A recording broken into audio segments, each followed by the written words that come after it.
As I explained in the last episode, the movies that I have chosen for this month are all based on Stephen King novels, or novellas, or short stories. I mean, novella is technically a short story, but yeah. So, the last movie we did was Needful Things, which we all seem to enjoy pretty much and had some interesting takes on. This movie, however, a little bit different. So again, I didn't choose the greatest Stephen King adaptations or the most well-known Stephen King adaptations, or even, the ones that I like the most.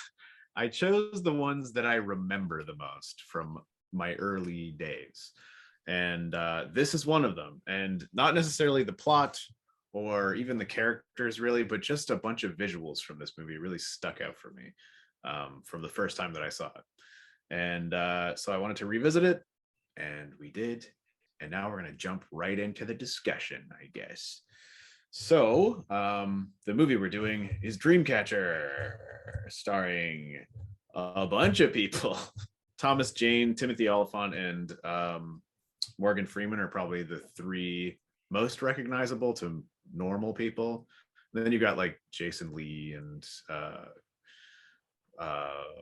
who else is it? I can't remember the name of the bearded dude who turns British halfway through the movie. He's British in real life. Anyway. Yeah, he's from Billions. That's not what I know him from, but yeah, he's from a lot of stuff. I've seen him in lots of things. I'm pretty sure he played like a British soldier in some like melodrama or something at some point. Was he in CSI? No, I think you're thinking of Horatio. That's not Horatio. Horatio Kane. But let's move right into first viewings, I suppose. I'll start with you, Kaylin. When's the first time that you saw Dreamcatcher? The movie. I'm having technical difficulties. Seems like you both are. What are you having technical difficulties on?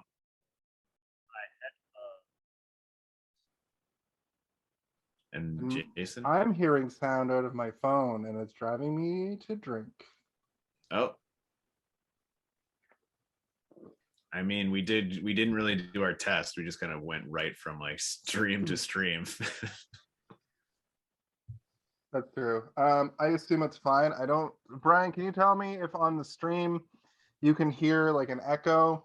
Brian just entered. I think it's fine though.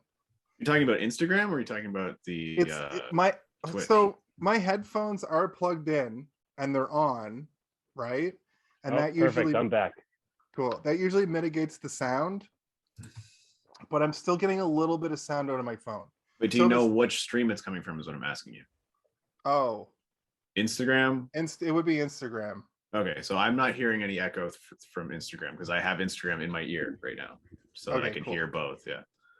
So I wonder, okay, cool. Brian, can you go over to our Twitch and check our Twitch stream and see if there's an echo there? Thanks. You're our de facto producer. We're gonna start paying our viewers. Yeah. I guess you've become our moderator. Yeah, he's our de facto producer moderator for tonight. Thank you. Love seeing your name pop up. Me as well. I also have the Twitch up as well, so I can just look at that. And I don't hear any echo. Okay, it's just in my room. So as long as my microphone isn't picking it up, it's fine. Yeah. Okay. We have two viewers over. Jason just like he's just in a larger room this week and he's hearing an echo. There's an echo in here. No, I've got a space alien in my brain and I'm hearing a voice and it's talking to me. Better be careful, it's gonna explode out of your butt. Yeah. All right. For those of you that don't know, and Brian is asking, if you want to check us out on Twitch, you can go to twitch.tv/ Hey, did you see this one? Twitch.tv/ Hey. Is there a comma or a question mark in it?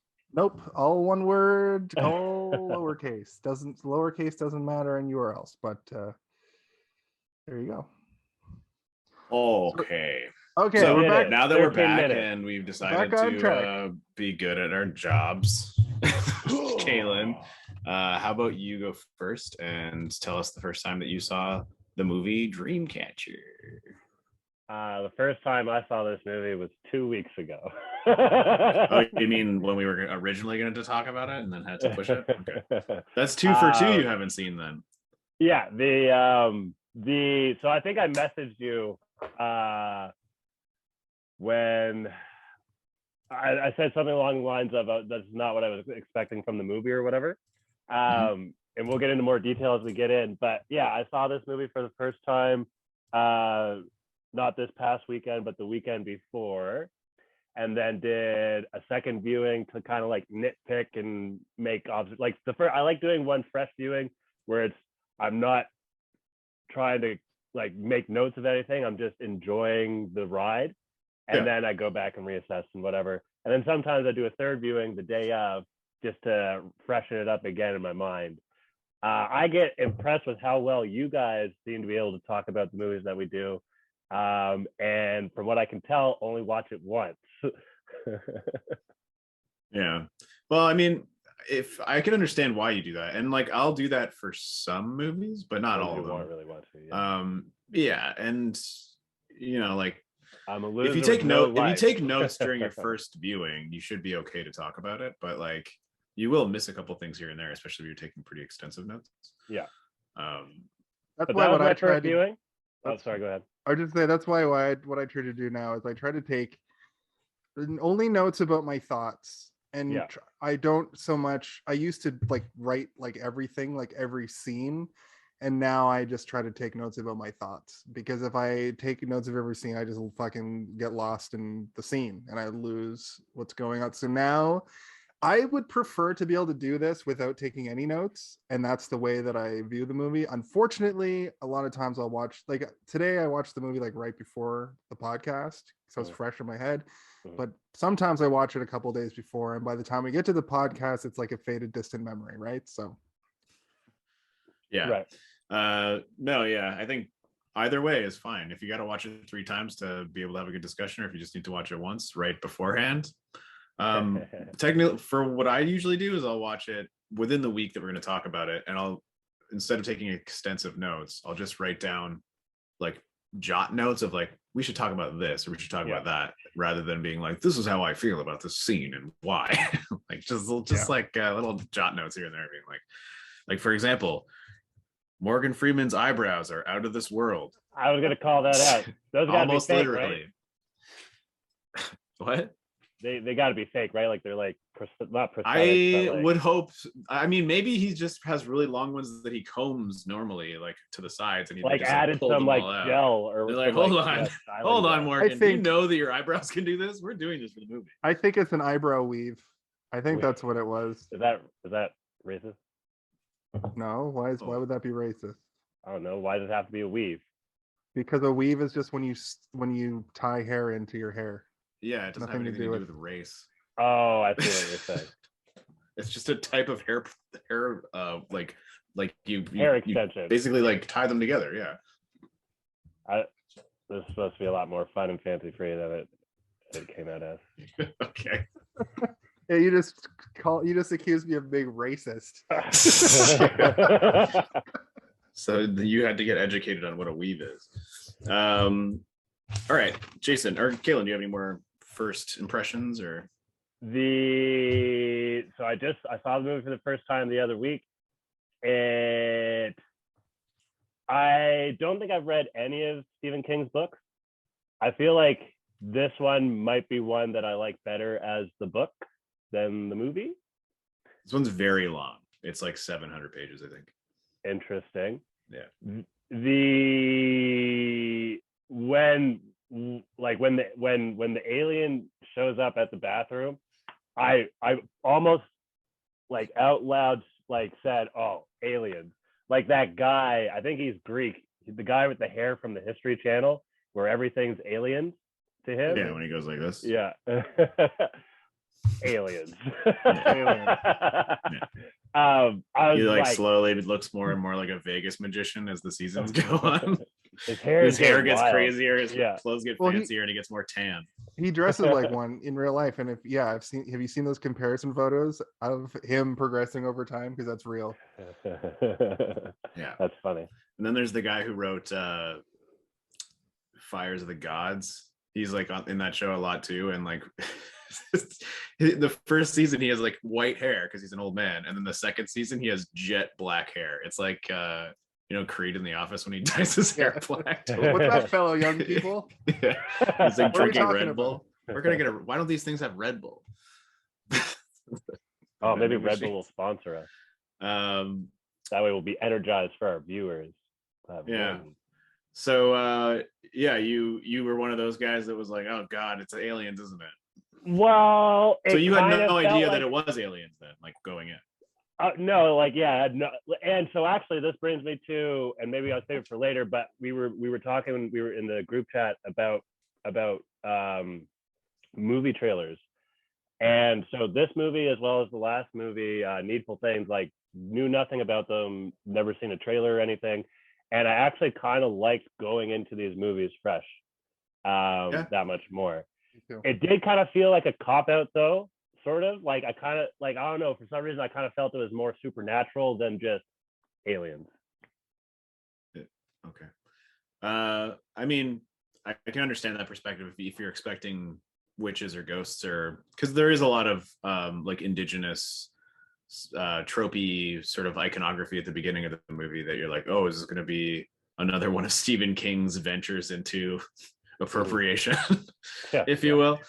He likes to use the symbolism and the visual expression and like lore of indigenous North Americans a lot in a lot of his work, but like even off the top of your head, you could probably think of like 3 or 4 just being like, oh yeah, The Shining. Dinner. There's a few references. Yeah. It reminded me of never mind. So we're not about references. Say that later. Pet Cemetery. Pet Cemetery too. Yeah. This pet cemetery was buried on an ancient native pet cemetery. I think Cujo had some stuff too. Ancestry? Is that what you're saying? No, like I thought that had to do with like an Indian burial ground as well. You know, I've never actually seen Cujo, and I bought like an 8-pack of Stephen King movies yesterday, and Cujo's in there, so I might have to. I'll spoil a little bit for you. It's like 40 minutes of a girl and her son in a car, and the car is getting attacked by Cujo. It's a really fucking weird movie. I mean, I just watched Thinner, and that was fucking weird as hell too. So, also very gross at the beginning. It's just like lots of really gross visual stuff. Anyway, Kaylin, any other things that you'd like to add, or are we good? No, we're good. All right, Jason, let's move on to you. What was your first experience with Dreamcatcher? I don't believe this movie wasn't really on my radar recently, but watching it, I remember the movie now, and I remember when it came out. It being one of those situations where it was like the new Stephen King, and we're in like a pre M. Night Shyamalan world at this point. It's 2003. The book was written in 2001. It was pretty quick, right? Like, is that normal? That seems kind of quick. For a while there. Sorry, go ahead. I was just gonna say our last movie was the same thing. It was written in like 91, and the movie came out in 93. Sometimes I think Stephen King writes books that he's like, this is gonna be a TV show, or it's gonna be a thing. And sometimes he writes books that are like legend. Give me the money. Yeah, he's also like he's a proven entity in terms of writing. So like anytime a new Stephen King book is announced, he's already being approached by like movie production companies being like, can we buy the rights to this book before the book is even out? It's kind of like how in comic books now, a comic book run will come out and you can almost guarantee that like the big movie event will take place with elements from that comic run. Where in the old days they wrote comic books thinking this will never get turned into anything, this will just be a comic book. And you see little bits of those in superhero movies. But now, like, for instance, the whole Wanda shit from Multiverse of Madness and her TV show is basically the House of M story, which is an early mid-2000s story about Wanda that kind of made her into more of a multi-dimensional character, where before she was like, I do red magic. And I think Stephen King kind of had the same thing, where he probably wrote books all through the 80s, and then it was a proven success as a TV miniseries, and then he started just churning out the hits in movie form. But as far as this movie goes, I mean, Stephen King movies have been made since the 70s. Like they've continuously been made up until like right. Sorry, recently. I was probably a decade off. You get what I mean. No, I know, but what I'm saying is that he's still like there's a million TV shows that came out during COVID that were like all based on Stephen King stuff. It's just like he's always been making things. So anytime he writes anything, someone is approaching him being like, buy the rights so we can potentially make this into something. And it really sucks that the results may vary on the product. Like this, I could imagine being a pretty dope book, even though he has gone on record as saying he hates it. I'll get into that when we get into the body of the episode. I read a little bit about this book, but so as far as I remember when this movie came out, and it's pre M. Night Shyamalan, and I remember the movie coming out, everybody thinking it was going to be one of the, like you said, the iconography of like Native American stuff. The name is Dreamcatcher. You think it's going to be like these friends go to the woods. These friends go to the woods and they're going to get spooked on by a witch. Yeah. No, I remember getting spoiled on the fact that it's aliens all along. And as I was watching, I was like, "Oh, is this that movie? This like before M. Night Shyamalan movies, it had like a big twist."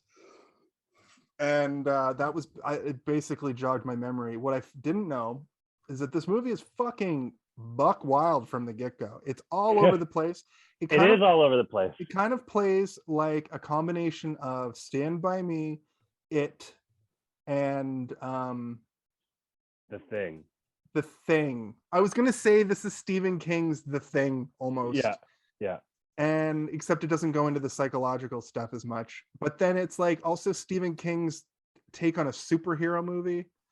Because they kind of all have like sort of individual little powers, but it's more revealed that it's all kind of one group, a collective unconscious situation. But like, Hive mind. it was a neat story, but I could feel it was palpable watching the movie when they were skipping over stuff to get to the next big plot point. Because to jam such a broad story into 2 hours, it also had felt like The Mist a little bit too. Yeah. You know, except The Mist, it had the opposite ending to The Mist, where the shit just keeps going in The Mist, where they end it before Spoiler the alert. Spoilers. But yeah, I enjoyed this movie honestly, but it's not a great movie, and the dialogue in this movie is fucking hilarious. And if the dialogue is as bad in the movie as it is in the book as it is in the movie, then I take back everything. I might have to actually read this book or part of it to see how they compare. Yeah. I've not read the book, but I assume like a lot of Stephen King stuff that's adapted has like some real chunky dialogue where you're like, nobody talks like this. But like, at the same time, you're watching a movie about like butt aliens and stuff, so it's like I'm okay with them saying weird stuff. But everybody in this movie talks like this to each other. And then when they're having like at the beginning when they're like sitting around the table, it feels so like they got it in one shot. It feels so like all of these actors would go on to be pretty decent actors, right? Like they're basically they're 4 TV actors and Thomas Jane and I guess Timothy Oliphant. What's that Olyphant. guy's name? I thought his name was Josh Jamal or whatever, but he's that other guy. No, Timothy Olyphant and Josh Jamal look the same, and I get Thomas Jane mixed up with them. And me and Madison, my wife, have jokes about how those three, Timothy Olyphant and Josh Jamal kind of look the same. But I would lump Thomas Jane in with those two, and then Jason. He was Lee. a good Raiden.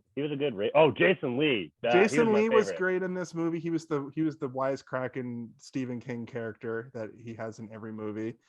And the foul-mouthed stoner.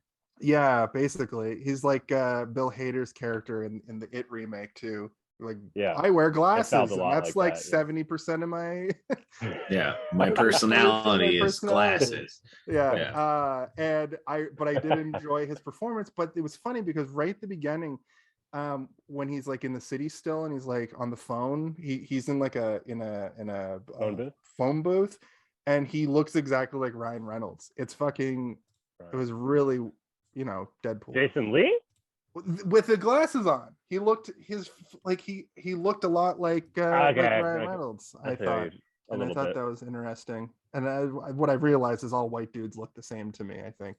Yeah. At the end of the day, look at you guys. You both have glasses. I mean, people have thought me and Kaylin were brothers before, so. That's just because we both have beards and long hair. Yeah, it's true, and we have like dark hair and olive complexion. Yeah. Over a couple of crazy guys. Oh, crazy girl. Crazy guys. All right. Crazy girl. You're crazy. Quick question. Is there more to that shirt that I can't see, Steven? The drips go down lower, way lower. Do they go all the way? Do they go all the way Yeah. to your alien ass monster? Do the drips match the drapes? Did the drapes match the drapes? So yes, very good. I guess so. You both hadn't seen it, but Jason, you were at least aware of it when you first heard of it. Or did you say you saw it when you were a kid? No, I didn't see it. I would have been like 18 when it came out. I didn't see it, but I remember it being a big deal because it had a big twist. It was an alien movie. It was a movie that was revealed to be aliens. Like, yeah, that's what it was. Yeah, in the second act. And they promoted it like it was the new Stephen King movie. It's going to be gory. It's going to be spooky. There's going to be references to Castle Rock and Derry. There's going to be other things that Stephen King likes to do. And then I don't remember that being in the advertising, but I was very affected by the advertising when I was a kid, which is why I saw it in theaters. Oh. Yeah. You saw this in theaters? Oh, I saw this in theaters. This is when I first started getting into horror movies in a big way. Up until, I was in middle school, I was terrified of everything. And then when I was in the 7th grade, I saw The Exorcist. When I was in the 8th grade, I saw The Shining. And then I realized they can scare me for real. And then I started watching them to try and desensitize myself. And all it did was make me like really, really like horror movies. So I started seeing every horror movie that would come out. When did you realize that? Or no, maybe I'm saying this wrong. Was it scary because you thought it was going to happen to you, kind of thing, or something? No, you can experience fear without thinking that you're going to be murdered. You just are scared of what you're experiencing. My fear of horror movies was the fear of the unknown. And then you desensitize yourself to horror, I think, by like seeing a bunch and knowing that it can only really be this bad. And it's really just pictures. So it was The Walking Dead that did it for me in a similar way, where when I first started watching The Walking Dead, I was still like terrified of horror, but the show was so gripping that I needed to see what happened next. And through that, you get little bits and you get slowly desensitized. And even going into this movie, I was still kind of dreading like, oh, it's a Stephen King movie I don't know much about. There might be a thing I don't like, but then it was some pretty gross stuff, but then it was like the special effects were pretty good. So I was kind of marveling at how this dumb movie was able to like do some cool things. Like the CGI holds up really well, surprisingly, for a 2003 like B movie. Well, they did a good job of because they use practical effects as well. So it's like you're getting the CGI, but it's paired with when he's being attacked by the eel thing. He's holding a rubber thing, so you're able to kind of like separate the CG from the reality, and then you also like they're never really like. There's one shot where Jason Lee and this thing are like looking at each other, and they're just a little bit. The eye lines are slightly off, and it's the CGI because I guess they wanted the teeth and stuff. And it just for that one moment, you're like, ugh, but it still looks okay, but they just didn't really match it up properly. Something I thought looked really good though is when the shadows cast over the guy from Billions and he turns around and they reveal the main Mr. Gray and the thing like goes up his leg and like goes around his body. I thought like it still looked pretty cheese, but like that would be fine today, I think. Yeah, no, it looks great. Like it's not just passable, you can compare it to stuff from the same period of time where just CGI was just still finding its legs and it was horrible. And I think like Lawrence Kasdan wrote Empire Strikes Back and Return of the Jedi. Like he is in with ILM and like with the like highest tier. That's the CGI. Director, right? I wrote the his director name of this movie is like to... very much in the pocket of like I know the best people in the business in terms of visual effects. So like I don't think that he was even ever worried about like this is gonna look bad because he could just be like, well, we'll just work on it till it looks better. But that's weird because I don't know if you guys have caught Halo, and the aliens in Halo look worse than this The video game? Halo, the TV show on Paramount Plus. In my opinion, the aliens in the new Halo TV show look worse than the single alien in this. Now, the aliens in the wide shot when Morgan Freeman's just like killing all of them, they looked awful. And they did that weird. There was a weird like you kind of fog everything out effect that they used to do a lot in the early 2000s to show big, like Lord of the Rings has a bit of it too, where you just show these wide CGI shots, but you kind of just put this weird like kind of haze over it so you can hide. Yeah, that looked bad, but the alien spaceship looked cool, you know. Yeah, tit for tat, if you will. So sorry, just to get back to the first time I watched this movie was in high school, and I remember I used to every Friday go to appletrailers.com and watch all the new trailers that were. Where would you do that? Movies on my computer. Okay. Where would you do that? The library? I don't know. Maybe you're sneaking to like a school computer or something. Oh yeah. I mean, no, I would do it at home. 2003. I mean, I probably did more interneting on school computers. That's what I'm saying. No, I did it at home on my computer at home. And me and a couple of friends would sit down and watch all the trailers. And we saw the trailer for this movie. And I was like, we got to see this. And they were like, it looks too scary. And I was like, no, it looks perfectly scary. It looks like the perfect amount of scary. But I remember the trailer freaked me out because, again, it was Stephen King. It's going to be a horror movie. So I'm like, this is going to be a scary movie. And they really only showed the part where they break into the bathroom and the guy's on the toilet, and they just show they show like these tiny little bits of it. And I still remember watching the trailer being like, oh my God, and getting like this kind of sinking feeling, being like, this is going to be the most terrifying movie we've ever fucking seen. And then we went to go see it, and it like right up until that moment, it's just farts and farts and farts. And you're like, wait a minute, this is kind of funny. And then the blood on the floor, and you're like, oh my God, this is scary. This is going to be scary. They open it, and then the guy falls and you see his butt and you're like, oh, this is disgusting. But then they're interlacing these humorous moments, pieces of dialogue where it almost feels closer to like a Scream type of horror movie than, The Shining or something, like it's not like bending your mind psychologically. It's just like fart jokes and visual gags on top of scary tension that is kind of diffused by what's happening. Yeah. And so like, I remember leaving the movie, and I didn't really realize it was aliens either until they get really into it. And like, Morgan Freeman starts being like, I've been killing aliens for 25 years. It's like, this man's lost his mind from hunting aliens. And I was like, okay, aliens, cool.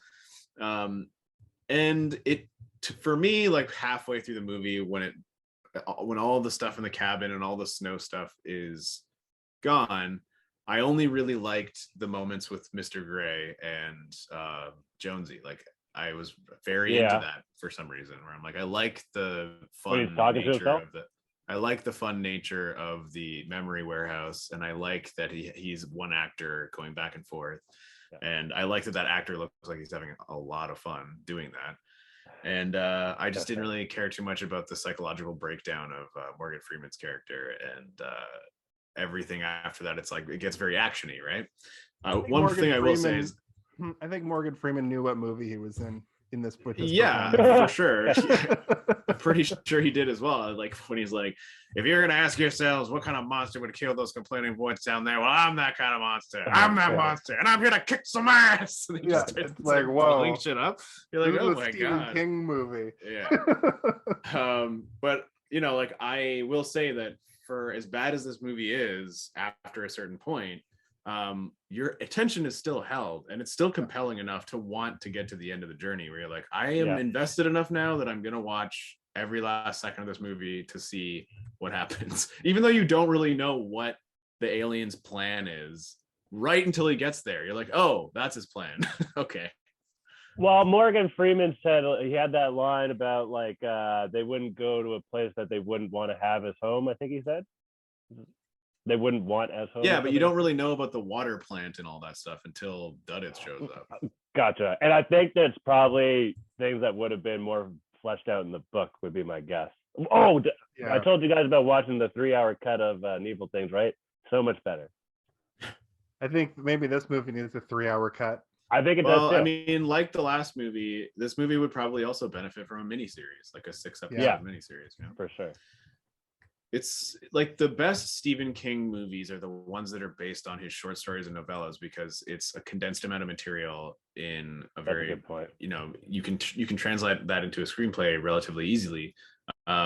One thing that I read about this movie is that Lawrence Kasdan, when he was readapting the original screenplay that was written for this, he wanted to take all the crazy elements of the book. He's like, I don't care what we do. I just want to put every crazy ass thing in this book into this movie. So that's why it seems like there's so many things happening, is because he took all the crazy shit. It was like, no, we gotta have that. We gotta have that. We gotta have it that. did feel like a little, it didn't know its identity or something, almost like it was trying to do too much, sort of.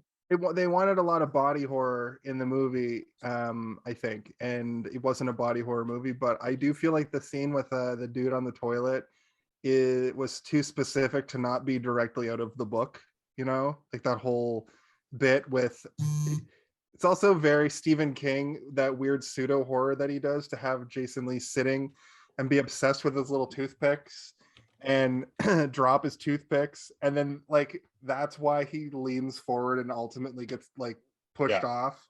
Like it's very, the other thing was like when the high school bully is like trying to shove dog shit in Doug's face, is that's a very like Stephen King, like it's not scary, but it makes you filled with the dread of like the grossness of it. Another thing from Needful Things that I brought up last week or 2 weeks ago was when Wilma gets home and the shit is all over her like wash, like her sheets, laundry or whatever, and she's getting like the camera cuts were done in such a way that she was like getting like riddled by like loose shit, and it felt windy really sheets.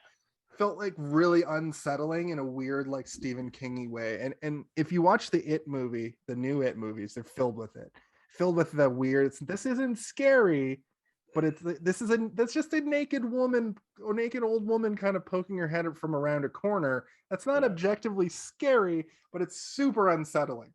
Like it's super like, ooh, it'll feel good witnessing that, but I also get that, you know, horror thrill. I like those little horror thrills that you get from the more mundane, like icky stuff. And body horror movies, like Hellraiser, for instance, they have that in spades. I think that's one thing that Stephen King would probably agree with you on, is like you can take something that's mundane and you can turn it into something of discomfort just if you describe it in the right way. And I would agree as well. I think it's easy to take something that is completely normal and make it unsettling if you just change it slightly. It's letting your imagination wander, you know. And Stephen King's books, from what I understand, are very much like you're in that he sucks you in a way that makes your mind wander. He can make you afraid of the mundane, and I think that the reason why we relate to that and it translates to the screen so well is because we live in our lives like that. Like, you know, I don't know if you guys are like, I'm not like afraid of the dark, but like there is a certain feeling I get when when I turn all the lights off to go to bed at night and I'm walking from the living room upstairs and I catch a glimpse of like a dark room, because you have a spare room and you just catch a glimpse, and then your mind starts to wander and you know nothing's there, and you know you're not like, it's not fear, you're not scared, it's not fear, but there is a certain like, it's almost like a curiosity, cautious curiosity. Yeah, and I think Stephen King's able to, in movie form at least, is able to it translates to film very well. Yeah, I think there's a reason why his books sell so well and his movies have continued to be made until this year. There's still more Stephen King stuff coming out, like the next year, this year. This is going to be forever until even if he dies, he's got so many books that they continue making movies out of his stuff forever. And I think Lovecraft was the originator of that sort of. His are a little bit more wild and more opium fueled, and he was a shitty person, but like, you know, they always have that fear of the unknown. But Color Out of Space is one that I think of all the time, especially while we're watching these movies this month, and that movie was so fucking whack, and it wasn't objectively scary, but like the body horror in that movie is fucking crazy. And also just like when they show aliens that you've never when you see an alien that you've never seen before in a sci-fi movie, and it looks like too good or too realistic, and it unsettles you in that certain way. Chef's kiss. And this did that for me, because even though it was basically, we were watching Frost Tremors for the first half of the movie, especially that one scene where the dude just like Timothy Olyphant just drunk ranting to the dead woman, and we just see the like thing Carol circles back. Oh, the yeah. I was like, oh, this is just Frost Tremors. Which is another movie that I thought of. There was almost a pastiche of a bunch of different good genres of horror to create a pretty mediocre movie as a whole. But like, I would probably watch this again. I'd like to watch this live with you guys, in a room, put this on and just like make fun of it. But did it bite his penis off? Yeah, it's a good like reactionary movie, because so many crazy things happen. Like, and it's like the kind of movie you can yell at the screen for. Like, I wanted to call their gang, like the four of them, like the Butterfinger Boys, because they always drop shit at the worst possible time. When they did the matches, and then I thought it was for some reason I was connecting it to the toothpicks and thought it was trying to tell me something, but then like nothing, like no one else. No, there's not really any, other than that they both dropped something at like the exact worst moment for them to do it. There's not really any kind of. It was more so that Thomas Jane's character Henry like fucking sucks under pressure, and it happens at the end of the movie too, where he's like he has a gun in the fucking eel's mouth, and his finger just won't go into the trigger. Like that like. He was battling like 6 tiny alien worms, and he couldn't. I took that more as that like he's never used a gun before, because when he's trying but to. But what about at his office? That's exactly what I'm about to say. Remember when he's trying to uncock the gun and accidentally shoots the wall? Yeah, he's never used a fucking gun before. He doesn't know. Where's his office? How come no one said anything about that? We don't know. It's in his house. Yeah. Oh, okay, that could. Also, it's a movie. There you go. Yeah, that's the answer. It's his house. Disbelief for a lot. Like, I can bring up a lot of things for movies and pick over them, but I can suspend my disbelief for the fact that he, in the United States, accidentally unloaded a gun in his own home, because I'm sure it happens constantly. Yeah, you walk through a neighborhood in, I don't know, Texas, and it's just like every 5 seconds someone's accidentally shooting a gun and nobody says anything about it. I have a weird thing that I want to bring up before I forget. I love weird things. Duddits, his love for Scooby-Doo kind of made me think that this was a weird, like, the 4 kids were the, Scooby-Doo crew, and he was Scooby-Doo, because even his speech impediment was similar to the way that Scooby talks. Yeah, and he might have himself always perceived the group as that, and that's why he loved. But I guess he had the lunchbox before. So was the Duddits was an alien or whatever, right? Or a human taken over by an alien. Now that I'm saying this out loud. So was it a human taken over by an alien? Yeah, it was the same deal as and Jonesy. So does the alien was not? I don't know. I think that kid had learning he must have developmental issues from the get-go, because his parents didn't be like. But why couldn't the alien? Why couldn't the alien make him not like that? Or is the alien constricted or whatever by what the physical limitations of the body? This is all shit. I was literally sitting there thinking, like, why there was a lot of whys for that element of it. Why the English accent? Where did he get that from? Yeah, why was it so foppish? He chose it because it's the most evil. He went through his archive of memories, and he was like, "This is the evilest accent. I'll choose this one." I like it. It could also just be that, like, literally when he takes over Jones, it could be that that's literally what Jones is thinking he sounds like, It's like, oh, he's an Gotcha. evil bad guy. He sounds like an evil British Empire Strikes Back villain in my head, and that's what comes out. How come Jonesy is still has a limp in his Imaginarium? Because that's him. And also they keep talking about how something happened to him when he like died, like briefly when he got hit by the car. So in his subconscious, his version of himself is probably changed by the event in his life. Gotcha. The fucking the Imaginarium bit kind of was the most confusing to me. Or memory, I forget what it was. The memory It's just warehouse. a fun way of conveying an idea, which is visualizing like we could have him pulling an Evil Dead where he's just punching himself in the face in the cabin for 45 minutes, or we have like a fun chase through a warehouse that isn't real. The reason why it affected me so much is because the way I interpreted it is that the mind warehouse was almost a superpower, to the effect that he could go and recall any memory he's ever had as long as he's seen it. And they kind of hinted that that was going to be a thing at the beginning, where he's watching himself watch the group sit at the table. But it was more of a foreshadow for like how he would be trapped in that mind prison versus how that mind warehouse versus how that mind warehouse would be a power, if that makes sense.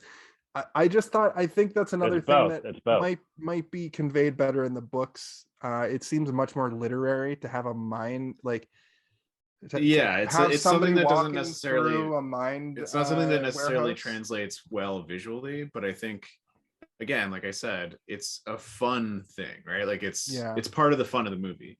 I liked it.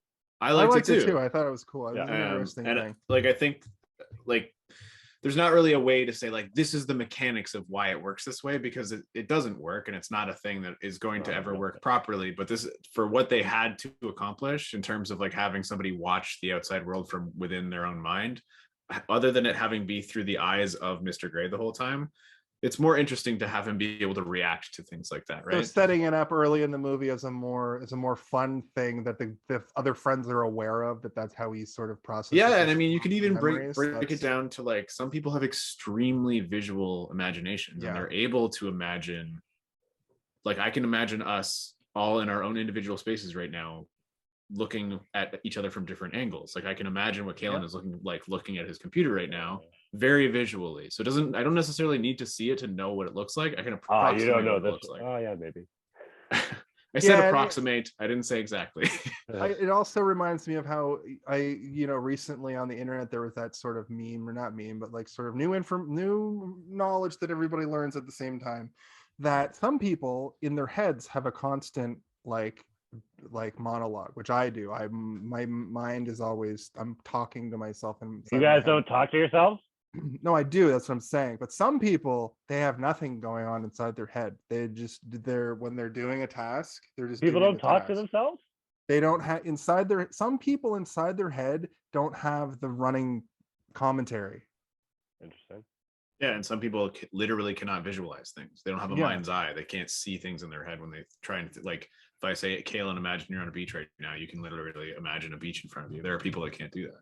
There's a very good episode. There's a very good episode of Jason's show where I actually make Kalen use his imagination, and in my headcanon, that's the day he learned how to use his imagination. So go and check that out. It's at Spider Hero on. I think it was season 2. Was it season 2? 20 years old. It's filmed in 1999. No. It was filmed in like 2008, but yeah, it's almost 20 years old. Fuck. Yeah, that's I have that. Well, I wrote down Memory Warehouse is fun. So we've discussed the Memory Warehouse. I just broke my pencil. Side note: I'm realizing that if I was to log into this Zoom call with another screen, like we were, or just share my screen, we could be playing like trailers and stuff, because I'm pretty sure those are free use. Nice. For future reference, if we want to have a segment where we're like, let's watch the trailer for the show, we're allowed to play trailers on Twitch. Can I complain about top billing again? You can do whatever you want, man. It's our show. It's Hey, Did You See This One starring Jason. Are you going to complain that Morgan Freeman has top billing? And Friends. Da da da da da da. I'm here all week. I wasn't here last week because guess what? I'm going to reveal this to the internet and all of you now. I had COVID-19. I got it. You had the 19th COVID? For some reason, I don't know. That made me think of 2019 for some reason. I don't know why. That's what the 19 and 2019 is. What about COVID though? That's what the 19 and COVID-19 is. It means 20 because 2019 is when they discovered it. God. I thought it was 2020. No, it's been around since It November was discovered 2019. in 1999. I thought that was a conspiracy thing. No, it's not a conspiracy. Oh my Jason, god. oh my god. We gotta move on. Okay. We're not talking about this right now. We're not talking about COVID. We're not talking about I it. have I'm complaining about top billing. Okay, yes. I don't like it. I don't like it. Well, he's the antagonist, so he's the time. And at the time, We don't Thomas see him Jane for like 40 minutes or some shit. Yeah, I know, but think about okay, so at the time, Tommy, I don't think Jason Lee was even on My Name is Earl yet, which is arguably his biggest role. He was in Mallrats. That's not. Oh wow, the Nobody cares worldwide about- blockbuster Mallrats. Nobody gives a shit about Mallrats. I'll tell you, the only What? Mallrats' biggest fan besides myself is Kevin Smith. What So about me? I'm right here. you're number 3 after me. I like Mallrats, but that is not a movie that No. like if I ask my mom who Jason Lee from Mallrats is, she's gonna be like, well, what the fuck? She knows who Morgan Oh no, Freeman is. Jason Lee actually has a bigger role than My Name is Earl, and it's Elvin and the Chipmunks. I watched Sonic. It wasn't that also bad. okay, Kaylin, the way the top billing works is it's a negotiation. Whoever has the most money gets their name first. It's a negotiation. So like they want Morgan Freeman. He will negotiate with the movie company saying, I'll do this movie for you, but I have to have top billing. Otherwise, I'm not going to be in your movie. And then But that seems like such a weird thing to want. Well, it's what it is though. So they just want their Jane, name first. Thomas Jane That's is, what I'm saying. is Like, what is arguably that? the What is main that? character. Egotism or whatever? It's the system. You guys are talking over each other. Sorry. So top billing in your world, not in your world, that's condescending. In your Kaylin's logic, Kaylin's freaking world over here. In your logic would be it should go like Thomas Jane, Timothy Olyphant, et al. But the problem is those two guys, this is like their first movie. Those guys were literally nobody when this movie came out. But then you have Tom Sizemore, who at the time was a megastar, and then fucking Morgan Freeman, who rarely does these like main character situations. He's always like, I'm the wizened old man who shows up to fix a situation. It was a different character for him. And he also rarely plays villains. Like he's not. He usually never a plays villain. the villain. He does it from time to time, for but it's sure. like it's usually he's like a heel turn villain where you think he's a good guy and then turns at the last second or whatever. But Or he's the narrator who is a character in the thing, and it turns out that he was the narrator all. yeah, remember War of the Worlds where he's not in the movie at all? He's just the voice that's like the aliens came and we all got blown up. And then you get to the Kanye West Netflix special, and the guy that filmed the whole thing just puts on a voice, a Morgan Freeman voice. I don't know if you guys watched that. I assume, Steve, you're not super into Kanye West, but I imagine Kaylin may have seen Genius. I don't know. Did you watch Genius? Yes. Did you notice that the dude who filmed the thing just put on he doesn't sound like that, and then for when he's doing narration for that he's trying to get an effect. Yeah. Because that's who people know Morgan Freeman as, is the narrator guy, or the wizened character. Yes, common. It is a common. In this, he was fucking Hobbs. He was Murtaugh. Sorry, Hobbs. Oh, I was thinking Hobbs. You're thinking of Fast and Furious? He was thinking of Calvin and Hobbs. No, I was thinking of Hobbs. I was thinking of watch the main Calvin and Hobbes movie soon. I'll watch that. That would work. I'm gonna watch that. Did I talk to you guys already about how I'm definitely gonna watch the fucking Chip and Dale Rescue Rangers movie that's coming out in a couple weeks? I saw a little ad. I'll probably check it out. The trailer says the cameos, and then it shows like all the Disney cameos from like Saturday morning. What was it called? Disney Afternoon. Yeah, I'm in. I'm in for that. It's I'm the target demo. I mean, I liked the show when I was a kid, so I'll probably watch it as well. But it's like meta. It's like yeah, it looks like it's going to be a, we're aware that this is very like weird that we're making this a movie a million years after the show was a hit. Yeah. Sorry, I took. Yeah, let's go back to the movie. Look, man, we didn't get to talk last week, so I'm. I know. So, and then it. So everyone's getting very distracted. I'm gonna do a quick synopsis of the plot of the movie. Try not to interrupt me. I'm gonna make it quick. Okay. So the movie is about 4 friends who have been friends since they were children. They have a 5th friend of whom, when they were kids, they found being bullied by a bunch of jocks in Letterman jackets. They saved him, and ever since that day, the 5 of them were best friends with each other. They do say in the movie that they come to this cabin every year, and they've been coming there for the last 20 years. That flashback where they find out it was also 20 years earlier, so I was like, have they been going to the cabin since that year? They're still children. But anyway, is it a fuckery or a fuckaroo? It was a fuckeroo. Yo, what's the difference? We'll get to that. I'm gonna do a thing after Steve's done. I want to talk about the dialogue in this movie. Sorry, Steve. He said not to interrupt. My bad. Yeah, when you interrupted me with what is the difference between fuckery and fuckaroo? Obviously, one's bad and one's good.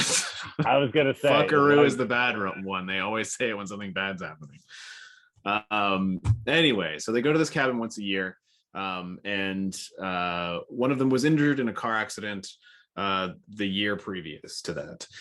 And while they're there, they all have these sort of little miniature traditions. It's revealed that they kind of have this sort of unspoken bond that they don't really need to be particularly, they're not catching up, like they seem to be relatively present in each other's lives, whether it be a phone call or a visit or whatever. But while 2 of them are going out for supplies, the other 2 go hunting. They find some people that look to be in distress in the woods, and they take this guy back to their cabin, where he starts to display some odd symptoms of an illness. He says he ate some berries, but probably not. As this is happening, the other 2 almost hit somebody who's sitting in the middle of the road. This woman seems to have the same symptoms, some sort of mysterious illness. It's quickly then revealed that these people are infected with some sort of alien virus that causes you to shit out like an eel from your butt. And then these eels try to kill you, and then they lay eggs, and then the eggs turn into more of them. It's a little bit unclear to me as to whether or not those are like the infants of the aliens or like weird monsters they use to just take over slowly. I don't know. It wasn't really that clear to me, and they didn't really explain it. But we're then introduced to the military. In the military, it's not the actual government military or any kind of global military. They're like a private military that's like financed by the government to do stuff that regular military can't do, like blow up an entire town and just be like, oh, it was a gas leak. They're immediately evil. Yeah, they're definitely evil, and they're led by Morgan Freeman, who is, within his introductory scene, shoots the fingers off of one of his like underlings, basically, for lying to him. He doesn't even really know if he's lying either. The guy's like, I am pretty sure that I'm telling the truth. And then he shoots his hand out. He's like, it's lying. And then we get to the point where everybody slowly starts dying off, and then Jonesy, the guy who was hit by the car, is possessed, or I guess infected as well, but he's infected in a different way. I always read it that he was immune to the actual disease that was happening, but he also had something interesting in his mind, or powerful in his mind, and it caused the alien to want to explore his mind more rather than just infect him and kill him, use him as like a harvester or whatever. He just decides that he's going to go in there and bump around in his brain and use his body for what he can. And that was an interesting point to me because, the alien that has Duddits also picked somebody who's imperfect. So there's got to be some other reason he chose him, right? Whereas Mr. Gray is choosing Jonesy, not because he's physically adept. He's like barely able to walk and like he is weak, but he still chooses him because he has a reason to choose him. So I always assume that like Duddits has something else that he had that was special to this alien that could allow him to operate inside of him for so long without it being suspect, or there's just something there that was unique or special. I think that was kind of the point of that character. It comes down to the last 2 guys. Morgan Freeman's right-hand man, he ends up kind of heel turning for the good of humanity and sanity, and they end up at a water treatment plant at the end where Morgan Freeman gets killed, and then it's Mr. Gray versus Thomas Jane, and they all fight in like the most like piecemeal boring fight ever, but it's like also very appropriate. It's like a guy who can't walk versus a person who has like a mental disability and a guy who can't use a gun all around an open manhole cover. And that's the fight, and like everybody's fumbling around, and then finally these two aliens explode out of the two bodies and just flop at each other for a bit. And then the earth is saved. And that's the end. It does the thing I love in movies where they do the last thing and then credits, and that's it. Yeah. It didn't go like, oh, we have to tag on 10 minutes so we can go back and see what happened to everybody. No, it kind of felt abrupt to me. It's that I love it. I love it. You need to end movies like that more, especially if you're going to do that intro where you're like, oh, it's the 90s style, 80s and 90s style, like full credits at the beginning of the movie. Yeah. The movie has a 2 hour and 13-minute runtime if you watch it from the beginning to the end of the file that I watched. But really, I figured out that the movie is about 2 hours and 5 minutes if you stop it right at the end of the movie and start it right at the end of the opening credits. And I think it was a tight 2 hour movie. I hate 2 hour movies typically, but it doesn't feel like a 2 hour movie. It feels an appropriate length for the amount of stuff that happens, and like I said, it gets you from point A to point B, and it takes you on a little journey, and you're interested in everything that's happening for the most part. My favorite part of most movies are the final 20 minutes because it's usually like the resolution, and I was so psyched, like in the best way possible, when I looked at the time and I was like, oh, there's 20 minutes left. There feels like there should be so much more. That means they're just gonna tie up all these loose ends, and they do. I didn't end this movie going like, well, I wonder what next. It's just these two friends are left of the four friends. They won. They probably go back to their weird, dumb, sad lives. To your point of Thomas Jane kind of flopping and flailing, trying to like shoot a gun. It did feel very like realistic. Even though Thomas Jane looks like a movie star, he looks like an action star. They played the character very much like how somebody would probably actually react. And I kind of want to rescind what I was saying earlier about like how he looked kind of like a goof. I think you've swayed me to be like, I think the intention was what would happen if a normal ass person was like put it in this handed situation. A machine gun. I've never used a machine gun. I wouldn't know how to use it properly unless someone gave me like a 5 second, like this is this. When he first shoots the gun and he's just shooting all over the place. Like that's probably what would happen to me if they didn't tell me like you gotta put it here and it's got a lot of kick, so be aware. Well, and then it jumps on the end and he shoots it while it's inside. It's the best. I love when that happens. Yeah. To go back to the dialogue a little bit, the dialogue in this movie is all over the place. It is. Sometimes there's some really good moments in dialogue. The thing that I wanted to bring up mostly was before it gets into like the what I call the Home Alone of it, when the aliens start doing this alien, like when quarantine starts. That's in my opinion, that's like when the Home Alone of it starts. When they're sitting around like being pals, I talked about this a little bit earlier, I felt it to be really forced, and maybe they spent more time on the later parts of the movies than they did of like trying to establish these guys as friends, because I think they're more established as friends in the flashbacks. Throughout this movie there's a bunch of flashbacks to when they were kids, and it literally feels like Stand By Me and It, like literally like a perfect combination of they're walking down train tracks. That scene on the train, exactly. To go see a thing. They're all getting together to go see a thing, but they're in Derry, and they have a little friend who's literally wearing like a yellow raincoat, and you know what I mean? Like it's so weird how they were able. Even the four kids felt like the kids from It. What? He's not wearing a raincoat. What are you talking about? Disick. Got it. His name's Douglas, everyone. His name is Douglas. Well, his name's Douglas, yeah, but he said it. Duddits. Also, shout out to was this before? This was before Sixth Sense or after Sixth Sense? This is after Sixth Sense, right? Yes. It kind of felt like Donnie was like reprising his role a little bit. Donnie Wahlberg. Yeah. I don't remember his character. Oh, wasn't he like the killer or whatever? Yeah, he was like mentally unstable guy in Sixth Sense, and he was like very frail. Wait, and was stuff Donnie looking. Wahlberg future Duddits? Yes. Yeah. I was the whole time I was like, where's Donnie? I looked at the IMDb while I was watching the movie and I noticed he was in it. And I'm like, where the fuck is he in this movie? I don't know if he's reprising his role, but he plays. They definitely special chose needs him very for well. a reason. What were you saying again? He has a in like a scene. He has like a red. Yellow jacket shirt. Yellow He's good. No, I think it's a raincoat. shirt. I think it's a shirt. Oh, I just remember his red shirt and his overalls when he's getting beaten up. He has a yellow Is it lunchbox. red and yellow? It's after that. Anyway, yeah, no, I mean, there's probably tons of little like callbacks to things and like, let's make this feel like a Stephen King visually just by doing this or this.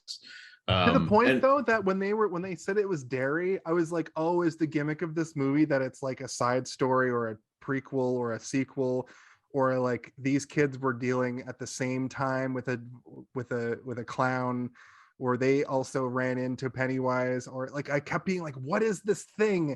It was an alien as well, wasn't it? Pennywise. I think that if there's any connection, it would be that the alien was drawn to Derry because there's already an alien there, which is Pennywise. Pennywise is an alien, right? Yeah. Yeah, he came to Earth on an asteroid. Ooh. I think that, but he shows you he manifests as a clown because most people are afraid of clowns. Or something.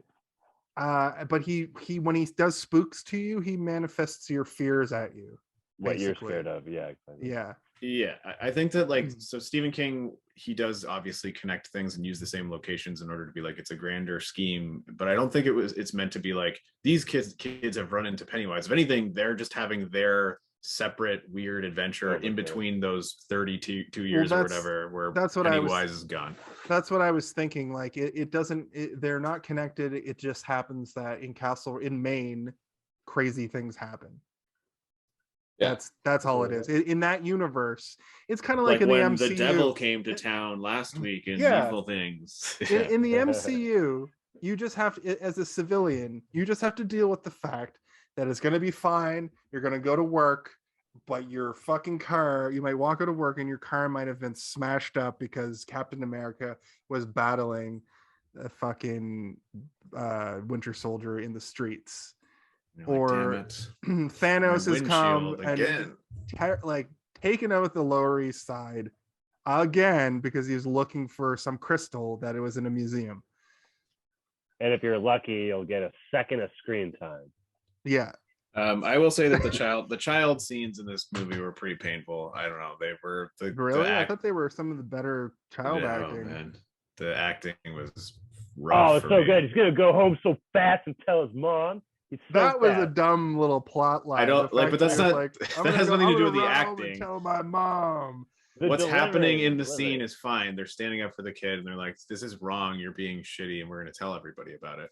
But like, each one of those kids felt like so over rehearsed, like their parents were on the sidelines being like, "Say it like I told you to say it, like this, like that." Oh yeah, that's what I mean. The delivery of it. Yeah, the delivery it wasn't great for me. It wasn't great. I couldn't stop thinking of Step Brothers during that scene. The poo, yeah. I got a belly full of white dog crap that I come home with. This that bullshit. movie it desensitized me to that scene, because if I'd seen this first, it'd be different. But having seen that movie first and then seeing this, I laughed. Like that's what I was talking about earlier with that Stephen King like brand of like unsettling horror versus like straight up scares. Right. It did unsettle me, but I immediately thought of Will Ferrell getting shit shoved in his face. And also, like, I'm gonna go ahead and say I didn't immediately think of that at all. So that's nice. Also, nice I that feel think of like that. I feel like Stephen King used a special needs kid as that same kind of fear bit. Like it's always kind of unsettling when horror movies involve somebody who's developmentally disabled. I feel like, and it's played that way for kind of like a sympathy thing, because you don't want to see anything bad happen to somebody with special needs, right? Right. And I feel like that's movie, a trope. though, it was different in this movie because it's more of a sci-fi thing, and it was more of a like it links them.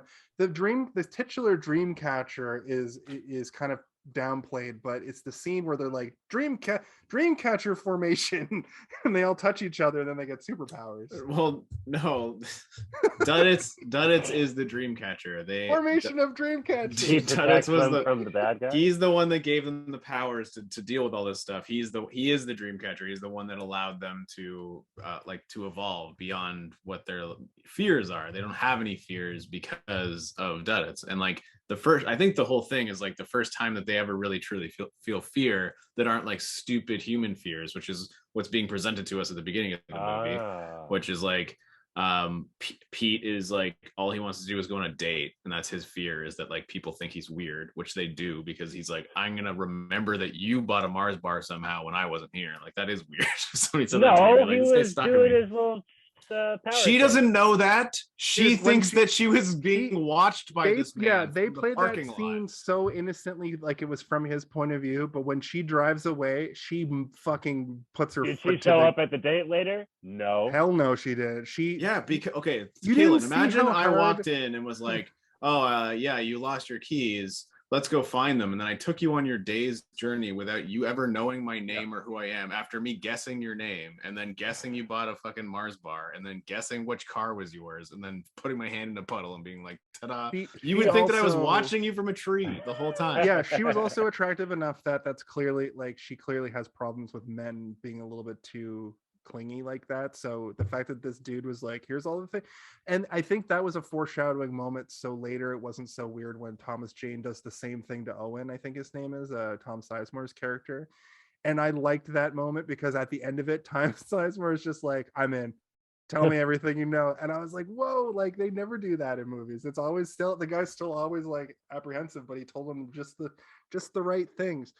Because the way that the psychicness works on these guys is very very weird. They can like see your memory, like they can like see your thoughts, but only like they can't tell the future. They can only like see. It's like they're seeing it's like mind. They're experiencing your memory as you, kind of thing. Like they're reliving stuff that or just your like just whatever thoughts you're thinking right then, even.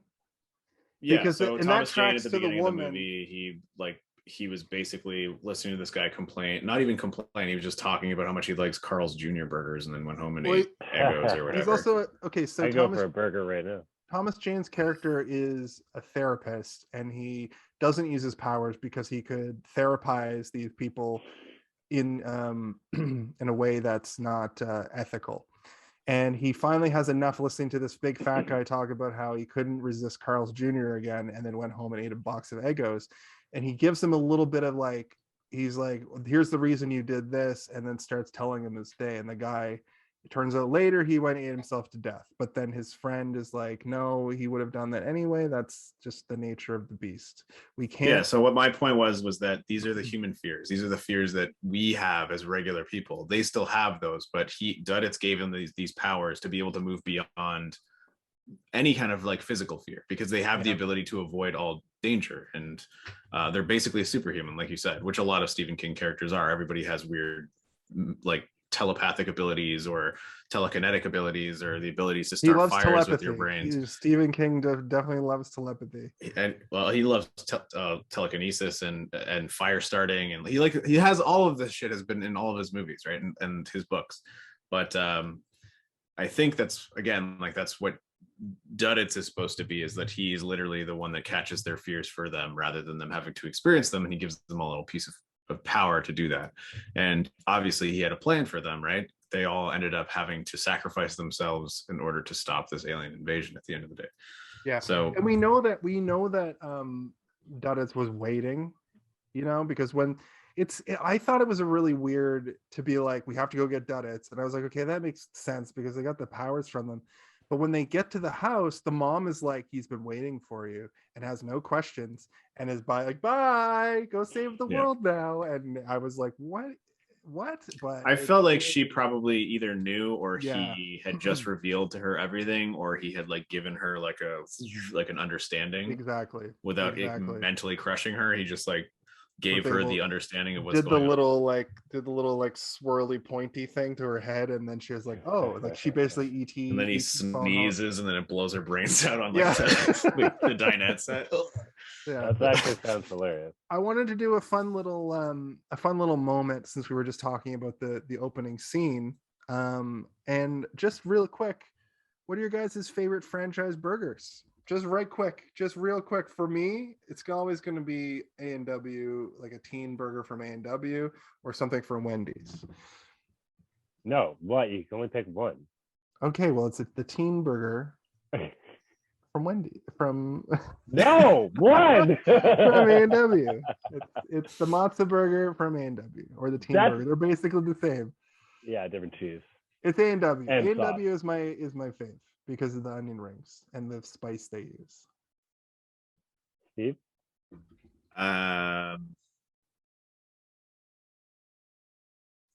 Spicy chicken burger from Wendy's. Nice. Good choice. For burgers, hands down, Jason, I agree with you. It's always A-Dub. A-Dub is the best. I used to do the teen burgers, but sometimes the tomato isn't the best tomato. I said real quick. Also, side note, you guys just got in Halifax, but if you've never had the spicy crispy chicken, like the chicken sandwich from Popeyes, that shit is the bomb. I didn't know we could choose chicken for this hamburger question, but it hands down, it's Popeyes crisp spicy. Is that why there's such a big lineup? Well, there's a lineup because you guys just got it in Halifax, but here you can just walk into a Popeyes and get food immediately. It's crazy.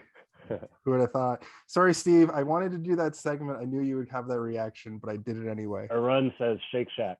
I think that if we talk about your favorite burger, it should end at that and not go on to discuss what soggy tomatoes you hate or whatever. Like, it's just fucking end it there.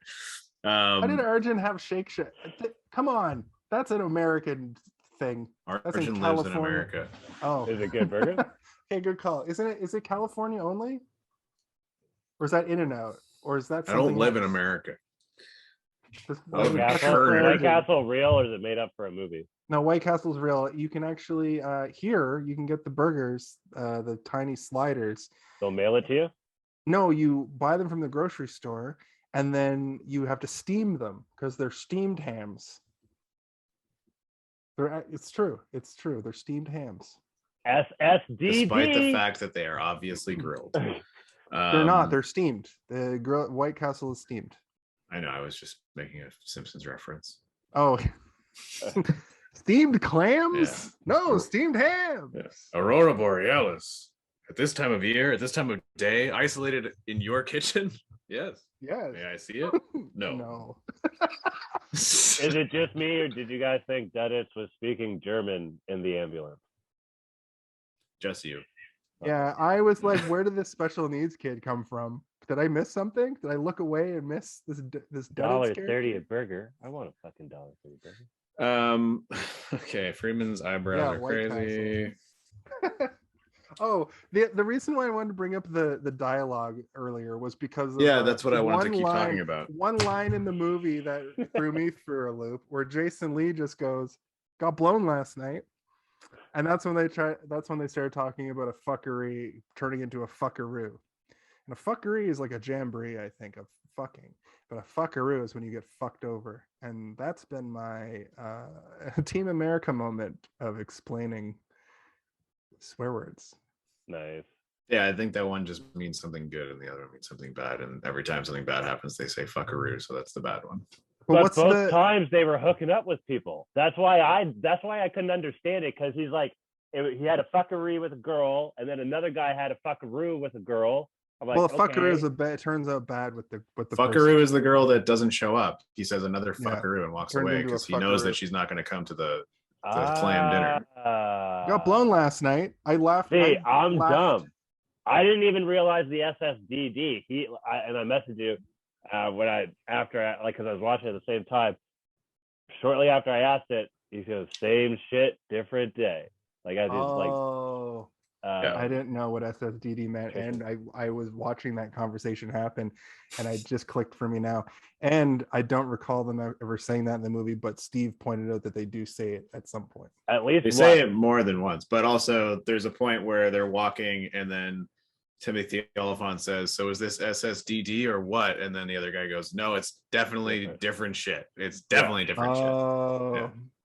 See, that can be taken multiple ways, though. If you're not paying attention to the fact that they say same shit, different day.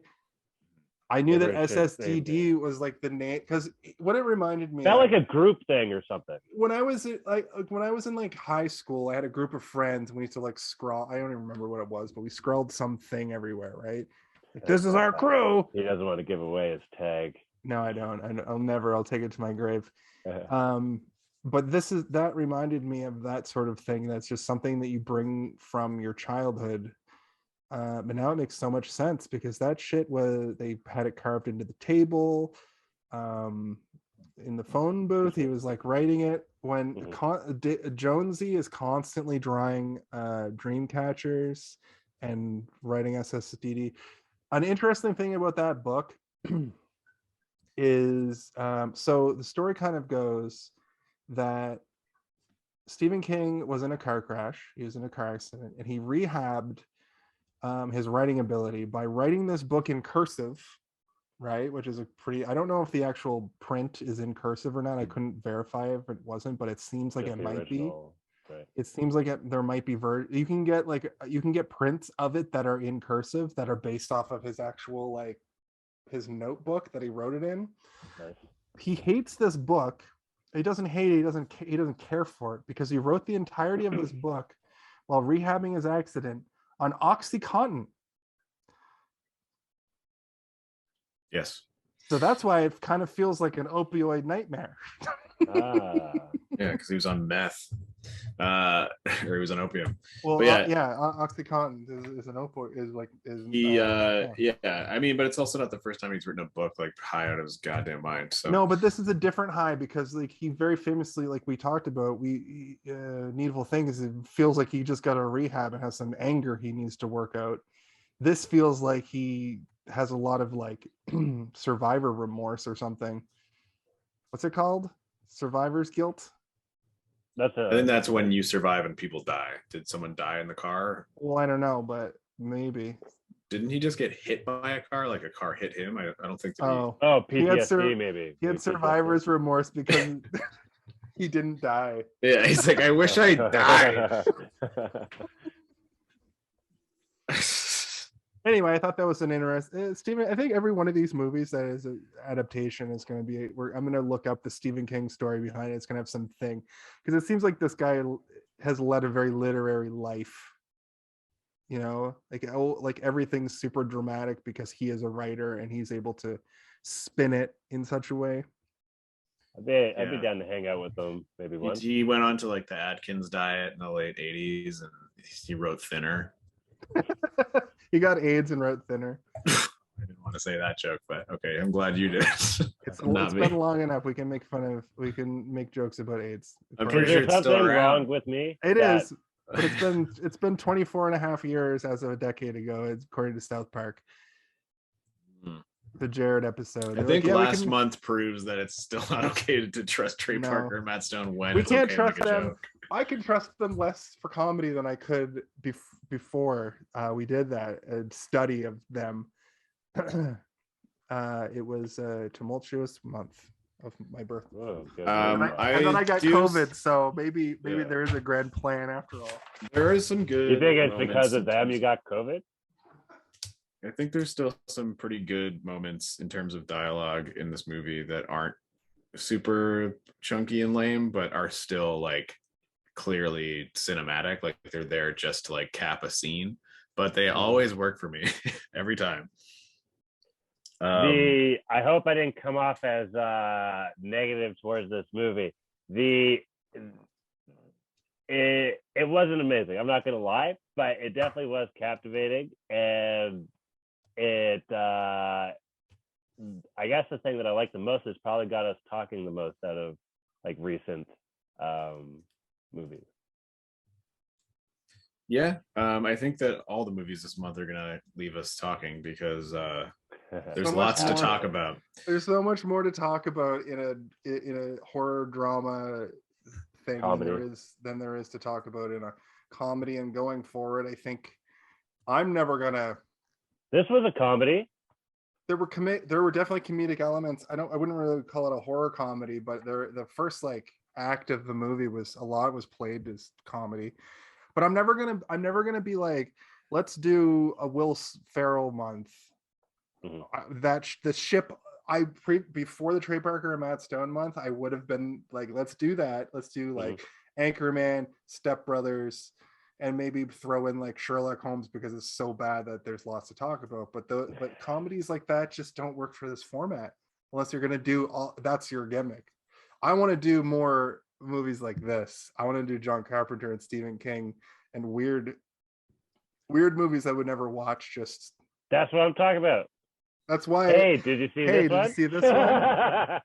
Mm-hmm. And even Cannibal the Musical was actually the best. I think we got the most out of that, of all the Trey Parker and Matt Stone. That's because it was interesting to talk about how it was made, whereas Yeah. there wasn't really much else to talk about for the how it was made aspect of the other movies. And the story is more of a story, weird, like ironically enough, than the other movies. Like the other movies were like a series of gags, where that was like they wanted, like there was more of a story there than a series of gags. So there were a couple of other things I wanted to talk about, which is just mostly like the dialogue, which we still haven't really kind of focused in on, but and then also like again the moments of like their powers. So like, you know, the best moments were at the beginning when you're seeing their powers, and like the only person whose power was sort of ambiguous was Jones's, and you know that he knew that kid was cheating, but he doesn't really explain how, and he doesn't explain it to anybody else. But the one thing that like was focused in on that entire scene was his compassion for humanity, and you see that again when he's a kid, right? When he's like, this is wrong and I'm going to tell everybody that this is wrong. When the kid that he's reprimanding for cheating, the whole time he's staring at this kid's shoes, and these shoes are like falling apart, right? And he's like, you're a scholarship student. Yeah. Well, he's like, this kid's poor and he needs the scholarship, and if he doesn't have the scholarship, he's not going to get through school. So like he rips up his thing and says, write me an essay instead. And so like in that one moment, I kind of understood who his character was. And it is interesting that his character is the one that ends up being the villain, because it's now like this person who is the paragon of good out of this group of friends is the one that's turned essentially to evil and having to battle this evil inside of him. Whereas the other ones are mostly dealing with themselves, and they already have this like baggage. He's the only one that seems to not really have it until he's hit by that car. And so my question is like, did Duddits make him get hit by that car specifically to slow him down in the end, where he has to like make his way slowly from point A to point B? Did he give him a bit of baggage that he has to deal with physically so that he can toughen himself up mentally to be able to deal with Mr. Gray when it goes into his mind at the end? Or is it to slow down the progression of what events are to come to prepare the rest of the world? There's like all these different You just made me like this movie so much more too. I like the first one you said, and also it sort of the events had to be pushed into motion some way too. Yeah. As soon as he got hit by the car, I guess there's that year before they go on their annual trip, but like 6 months or whatever. Yeah, they needed to be aware of the potential for something horrible to happen. What I don't like is how they just kind of ham-fisted jammed in the like, you're in quarantine now, it should be good. And like when the helicopter flies over, yeah, it felt a little bit I would have really liked a lot more forest slow burn, where you're trying to figure out what's going on as an audience, like more like the Mist. Like, aliens are here. More like the opening bit of the Mist, where they're all kind of at each other's throats and they're all hunkered down in that grocery store, and they're all just like trying to figure it out, and nobody's trusting each other. I guess it's hard to do where there's the cast is 4 people for most of the movie, right? And a lot of a lot of the stuff that is the most interesting in this movie is the first, half an hour where they're discussing these little things that I'm still thinking about, being like, we got answers to what's going on in the grander scheme of things, but like we didn't really get full explanations to stuff like that. And I would have liked it to be a little bit slower, and maybe they didn't need as much like crazy Morgan Freeman Like blowing people's hands off and hard shit. action. Oh, what Yeah. if they just had him come at the very end, not have any of his other stuff? That would Then it would have been dope. really confusing. But I kind of see what Kaylin's saying, but I think that Yeah, I know. I mean, like, I would have liked it to have been far less focused on that other character. The Morgan Freeman is the foil, though. Owen, you the know, second in command or you need whatever? like Yeah. you need like your main bad guy, which is obviously Mr. Grey, but you need a foil in a movie that's sort of we're also working against your hero. But it could have been that they didn't have both of those military characters. They could have had just one of them, or focus far less, because there are so many But scenes. one of them becomes kind of good, though. Yes, I know that, but there are so many scenes where Morgan Freeman is alone or with another commander that has nothing to do with it. Like, we don't need to see that much into his mind. We know that he's monologues a evil. lot in this movie. Like, we saw him shoot that guy's hand off. That's all you need. You don't really need to keep having these moments with Morgan Freeman. They could have just That's what I'm saying. Get rid of him. Okay, well then, yeah, I agree. But what I'm saying is that you don't need both of those military guys. You need one of them to be the foil, yes, but then the other one to get Thomas Jane out. That guy could have died like immediately after getting Thomas Jane out, and then it could have been Thomas Jane to the end, right? Mm-hmm. Anyway, I'm saying that there's things that like it could have led to a little bit more of Thomas Jane having to deal with things by himself, which would add more tension. And it ended up being mostly humor stuff with those two, right? Being like, oh, this is John Wayne's gun. And the gun phone. The gun phone is funny, and I really like the gun phone. But like, the gun phone would have been funny either way if like that guy was there or he wasn't there, right? There's the added humor of him being like, "Give me my gun back" afterwards. Like, what are you doing, talking to my gun like a phone? Anyway, I think the most compelling bits of the movie were everything until you understood what was going on, right? Mm-hmm. Where you're like, oh, I now understand that these aliens are here, and that happens pretty quickly. Like, it's like it goes from they stumble upon a straggler in the forest, things get bad and weird, and then they get very bad and very weird very quickly, and then over the next like one lady 15 got the minutes, cover. What? That one lady got the cover. That kind of pissed me off. The one lady got the cover. I don't know what you mean. On the cover of this movie is that one lady. Oh yeah. Oh, that's okay. But also there are other posters as well. That poster though, like I did see that poster come up a bunch, and that her being on that cover and the orientation of the Dreamcatcher and the way that it shows the forest made me think something else. It still feels like you're going to be dealing with like First Nations people putting a hex. Yeah, that's the vibe I got from that particular, and that's like the movie poster. You know, that's probably the thing that was in when you walk through the theater and you see the posters. It's probably that's probably why my memory of this is that people were thinking it was going to be one thing, and then like Stephen King with aliens. Yeah. All right, let's get grooving to the end here, I guess. There's one thing I wanted to bring up. I still had some more dialogue stuff I wanted to talk about, but we can just this fits into the dialogue. This fits into the dialogue. This movie had a real like Tarantino, Kevin Smith undertone where there's a lot of like movie referencey stuff, which I probably wasn't. Robert Rodriguez. Probably that's the name you're looking for. What? Robert Rodriguez is like Kevin Smith and Quentin Tarantino. Yeah. Okay. Fair enough. But there was a lot of like that undertone of you're watching a movie where they're talking about other movies.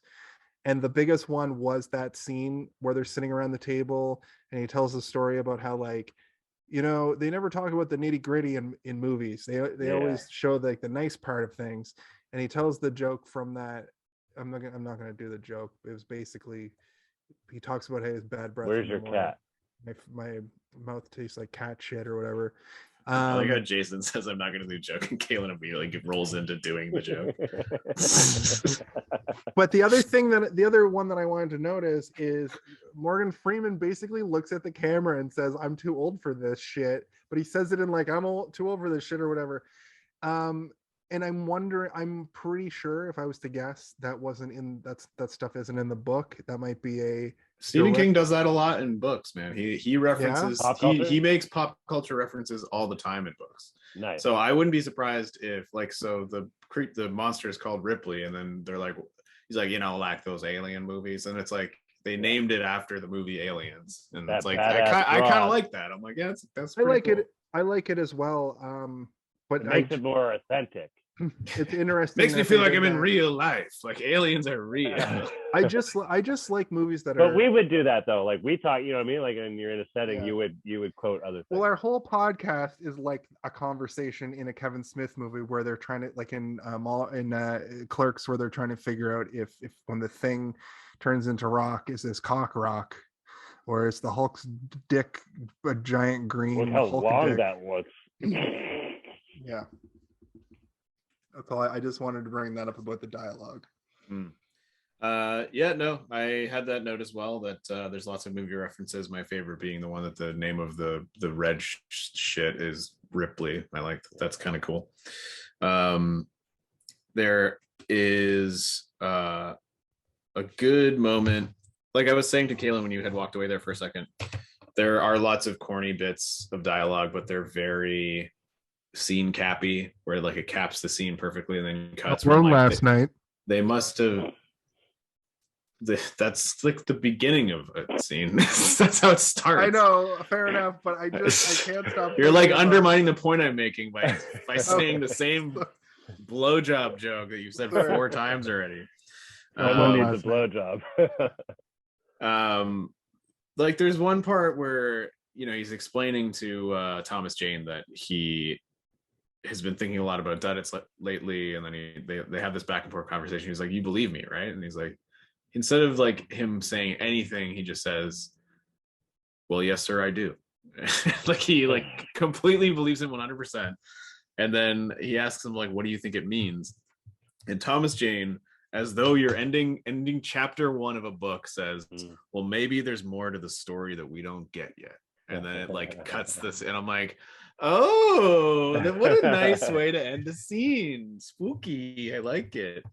And there's like a few other ones that are pretty funny, like that remind me of people in real life, that like you ask them a rhetorical question and they answer it with like an answer that you're like, what the fuck? Like when the guy is, are you pointing at me? Yeah, when the guy is like dying, and then he's like, well, Henry will know about this, and he's like he's not an intestine major. I can't remember what he calls it, like an enterologist, I believe is what he says. And then he's like, well, you went to medical school, did you? And then Jonesy just like stares at him for a second. He's like, I thought about it. And I'm like, I know people who would answer the question like that. Also ending the scene, very good.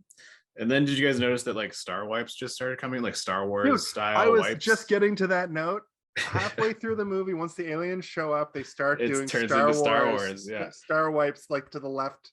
I think it's just the one that goes this way. It's like the sideways ones. Yeah, there's not too many crazy ones, but Star Wars, as you both know, you've seen the Star Wars movies, some of us more than others, but one of the things that is almost jarring is every scene ends with a star wipe that is a flat. Calm down, not every scene. Pretty much every scene. It always goes to the next scene very quickly with a. It's because that's what they used to do in old TV, and Star Wars is but Star Wars old television inspired. When it's in Star Wars, it's very iconic looking. It's weird in this movie, and it's weirder that it only starts happening halfway through the movie, where you're like, as soon as the alien stuff starts coming in, Lawrence Kasdan's like, and now we go into Star Wars mode. Like maybe that was the reference. That was the. I wouldn't be surprised if that's exactly what he was doing. Where he's like, we could probably go back and watch this movie and find the star wipes to be points that are very like the most sci-fi moments of the movie. Probably, definitely. We were watching the movie like a few months ago. I watched this with my friend Naveed and Brian and my friend Ryan.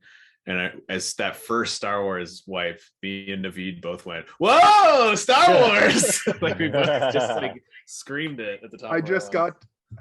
Went through. I was reading my notes. That's why I was looking away. And my next note was random Star Wars wipe when they catch Thomas Jane. Yeah. Star wipes. We can call them Star wipes, even though they're not Star wipes. They're Star Wars wipes. No, a star wipe is the same thing, but it's an actual, like, the shape is a star instead of a No, I flat know, line. but I'm just gonna shorten Star Wars wipe I love to it. Star wipe. Star Wars about wipes are probably wipe? an actual product for like wiping your baby's butt or something, you know, like Kylo Ren baby wipes or some shit. Ooh, that probably is a thing. Also, to go back to talking about how they talk about how Morgan Freeman's lost his mind. Morgan Freeman's character himself says at one point, "Even I don't trust my judgment anymore," which is fucking another chef's kiss line. Like, this dude is even crazy. in the first, He's as crazy as his eyebrows. even in the first scene after he blows that guy's fingers off, when the other guy walks back in, he's like, "You think I'm crazy, don't you?" And the other guy says, "A little bit." Like, he doesn't say, no, you're fine. He's like, "Yeah, you're fucking nuts. You're a little crazy, bud." Yeah, One like, of the there's no point in the movie where the guy ever defends his own sanity. Like, he knows that he's lost his mind.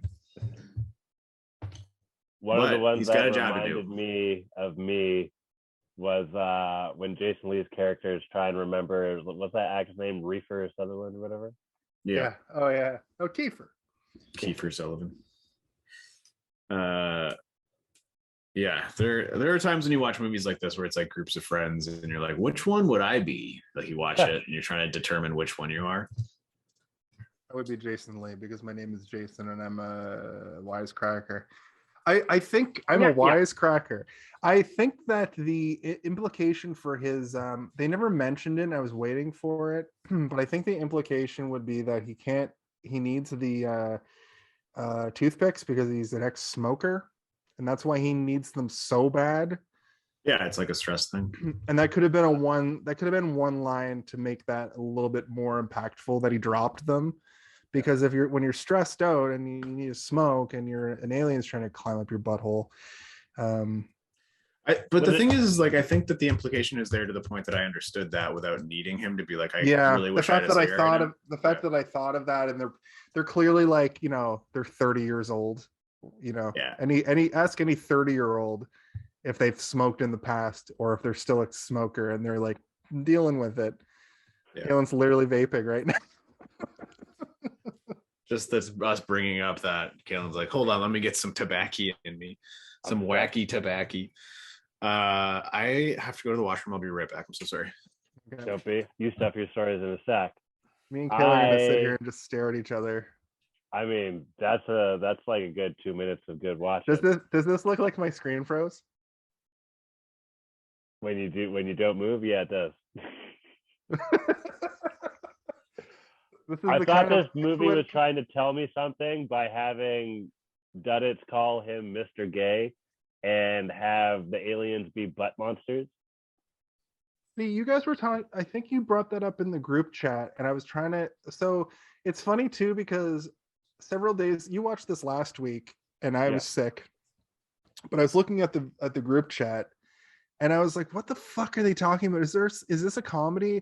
See, what I thought when you guys were talking about it like that, I thought that there was some gimmick where a Dreamcatcher, they went to a cabin, because I read the synopsis on Google, but I didn't finish the synopsis. Yeah. I just saw cabin. Before the show more part. yeah. I just saw cabin. I saw you guys talking about, and I was like, oh, do they go to this cabin and there's like a dream catcher that they have that's mystical and it keeps catching like weird monsters from the aether realm? And I was like, that seems more like a sophomoric attempt at doing a Stephen King thing. But no, you guys were just talking about the fact that the alien, it's born in your has a speech impediment or whatever. It incubates in your stomach and then it shits out of your ass. Yeah. And then it incubates in your throat, into your chest, down to your stomach. It's like, I felt like it was like eating you on the way down. That sounds right. And that's why you're fucking sweating and molding over. Farting so much. And the hilarious farts and burps. And it's like, what a weird. And that's another one of those Stephen King unsettling. It was like a misdirect almost. Kind of, but it's another one of those Stephen King, like, makes you feel weird and you can't really put your finger on why. Yeah, but you also know something's wrong immediately, right? When it's like, it's like they're not going to throw something like that in unless that's the cause of something in a movie, especially. You're like, he starts burping and farting, and you're like, oh my god, something's wrong with this man. Trying to get the easy laughs, going for the cheap laughs. I don't think that was meant to be. I don't think it was meant to be that funny. If I remember watching that in the theaters when I was like a teenager, and I remember being pretty freaked out by it. I was like, oh my god, those burps are death burps, and those farts are murder farts. This is going to end badly for everyone. So it also, I wanted to say, it does feel very 2000s in terms of the music. Like the music throughout the movie is very like, it almost reminds me of like Resident Evil or like Silent Hill, just like the synthy stuff mixed with the orchestral stuff. But and on top of that, a lot of like the view of somebody looking at a thing. This movie does that a lot, where you just see somebody's reaction to a thing, and they don't like cut to it to have you do the reaction until like it goes a little bit too long, and then they show whatever they're reacting to, and it's not that, it's the, you know, it's, I don't know how to put this. I'm rarely at a loss of how to explain something, but this fits into my whole, like, Stephen King is able to do that thing with his writing, and when it's translated to film, make you feel uncomfortable in a way you can't really articulate. And the showing somebody react to something might have a little bit more impact in this context. Yeah, when they first bust into the bathroom, it holds on, and they're like, the two of them, and they look horrified, and you don't know what they're looking at. I was like, just show it, just fucking show it, please, just show it. And that's what I think, that's the intention of the director. But yeah, and it's also like, even when they start to show what they're looking at, they don't show it fully. They show like a bit of it, and they show like random kind of disjuncted images of the room, and you're still not even sure what you're looking at, as I assume that would be what it's like to walk into like a murder scene. You'd probably be like, what are all of these things that are assaulting my senses? What's happening right now? Why did he run away and then come back just to say, sit tight, buddy, and then go again to get the duct tape? It should be funny. It was camaraderie. Could be a funny thing. Yeah, that was the comic relief. Well, he came back too with the tape, like, I got it. Like, he was like psyched. He was like, I did it. And then his friend was horribly murdered. Also, at that point, they didn't understand the danger they were in. Yeah. They knew there was something in the toilet, but they didn't think it could get out. And we, as viewers, knew they were in a Jurassic Park situation. Yeah. Them, as the shit happening to them, they thought that they had a weird problem with the toilet, as far as they knew. They knew that guy was dead, but they didn't know that what was in the toilet was going to be a toothy eel. A super leech. Yeah. Super leeches. And that's not even the leeches weren't even that scary as a thing, but I think they're more menacing and more sinister when you know that they're like an appendage of this alien who looks anthropomorphic, but then can turn into like a horrible monster itself when it's moving. Like that, I want to know way more about these aliens and why they like, they're like shapeshifters. So what I read that was that the weird leechy slithery thing is their actual form, and the other one is what they take to try and make you feel more comfortable as a human being when you're looking at them, because they look more like us. So they're a race. They're a race that goes from planet to planet, like indoctrinating and taking over. Right, or like that's what they when they look at us, that's what they see. They're approximating what a human looks like. So like the grays, like the aliens, the grays, like that's what these are supposed to be, I assume, which is why his name is Mr. Gray. They looked very like great, like classic grays, like big eyes, like, except they're head. like 12 fucking feet tall or whatever. Yeah. It's like scary as hell. But I just assume that like that's the form they take when they're interacting with human beings, to try and make you feel a little bit more comfortable. Because when they're waving and they're like, help us, they're taking that form. And as soon as the helicopter fire comes, they turn into like some tremor snake. Yeah. Is Bucko a rank? Bucko? Yeah. No, Bucko is just, hey, it Bucko. could be in that private army, because they had a bunch of weird ranks, like that they were saying. Like they didn't have like it wasn't like a proper ranking system, because they're not military. They're just a bunch of people that are following one crazy person. Pussies compared to them, or whatever they said. Mm-hmm. Yeah, it's because they're allowed to like murder children and shit for the betterment of the world. But it's horrifying to think about that there would be like entities like that that exist that just come in that are separate from the government, but they look like the government. Like if you were to walk up to them, you would assume, oh, I'm safe now because the government is here to save me. And then it's like they're not going. There's just like some private organization that's like, go into this tent, you'll be fine. And like the way they're lying to them and stuff, to the people being like, well, remember when he talks to Morgan Freeman, he's like, we'll get you on your way in a day or two or whatever. And it's like, he's clearly just lying to you. He's just gonna burn you alive. Oh man. There's a lot of like weird moments like that, like interpersonal conversations and stuff that like you don't really know what people are thinking. And I also was like, is this purposeful? Like, did they make it so that these four people always know what each other is thinking and what everybody else is thinking, but when you're watching Morgan Freeman and the other guy talk to each other, it's like you don't know what either of them are actually thinking, and it's kind of difficult to pin down what they are until those other people are around who can just like spell it out for us. I like it. The secret office in his mind where he hides shit is the same room that they saw that picture in the warehouse. I don't know if you guys noticed that. I did notice that, yeah. That was fun. That was a fun touch that you probably wouldn't even notice unless you watched it more than once. I like the box that said jerk off memories or whatever. And then like the ages, and then like one was like forbidden or whatever. He also had a box that said like suicidal like triggers or whatever, like something to trigger suicide. Like, oh my god. I think it was like, I thought it was horrific injuries. No, it was sports humiliations. It was sports humiliations. Yeah, that's what it was. And then it was like fine and like hard to deal with and like suicidal. Yeah. Right. I mean, why not burn all those other ones? But I mean, again, it's metaphorical, but like if I had the ability to go inside my memory warehouse and burn some of those memories that I have, I would do it immediately. I love the concept of the memory warehouse. And I think that it should be, you made a really good point earlier when you said that like there's lots of movies where you see somebody taking over and you sort of have the actor have to do what that actor does, where Jones is like talking to himself and in another accent or another voice.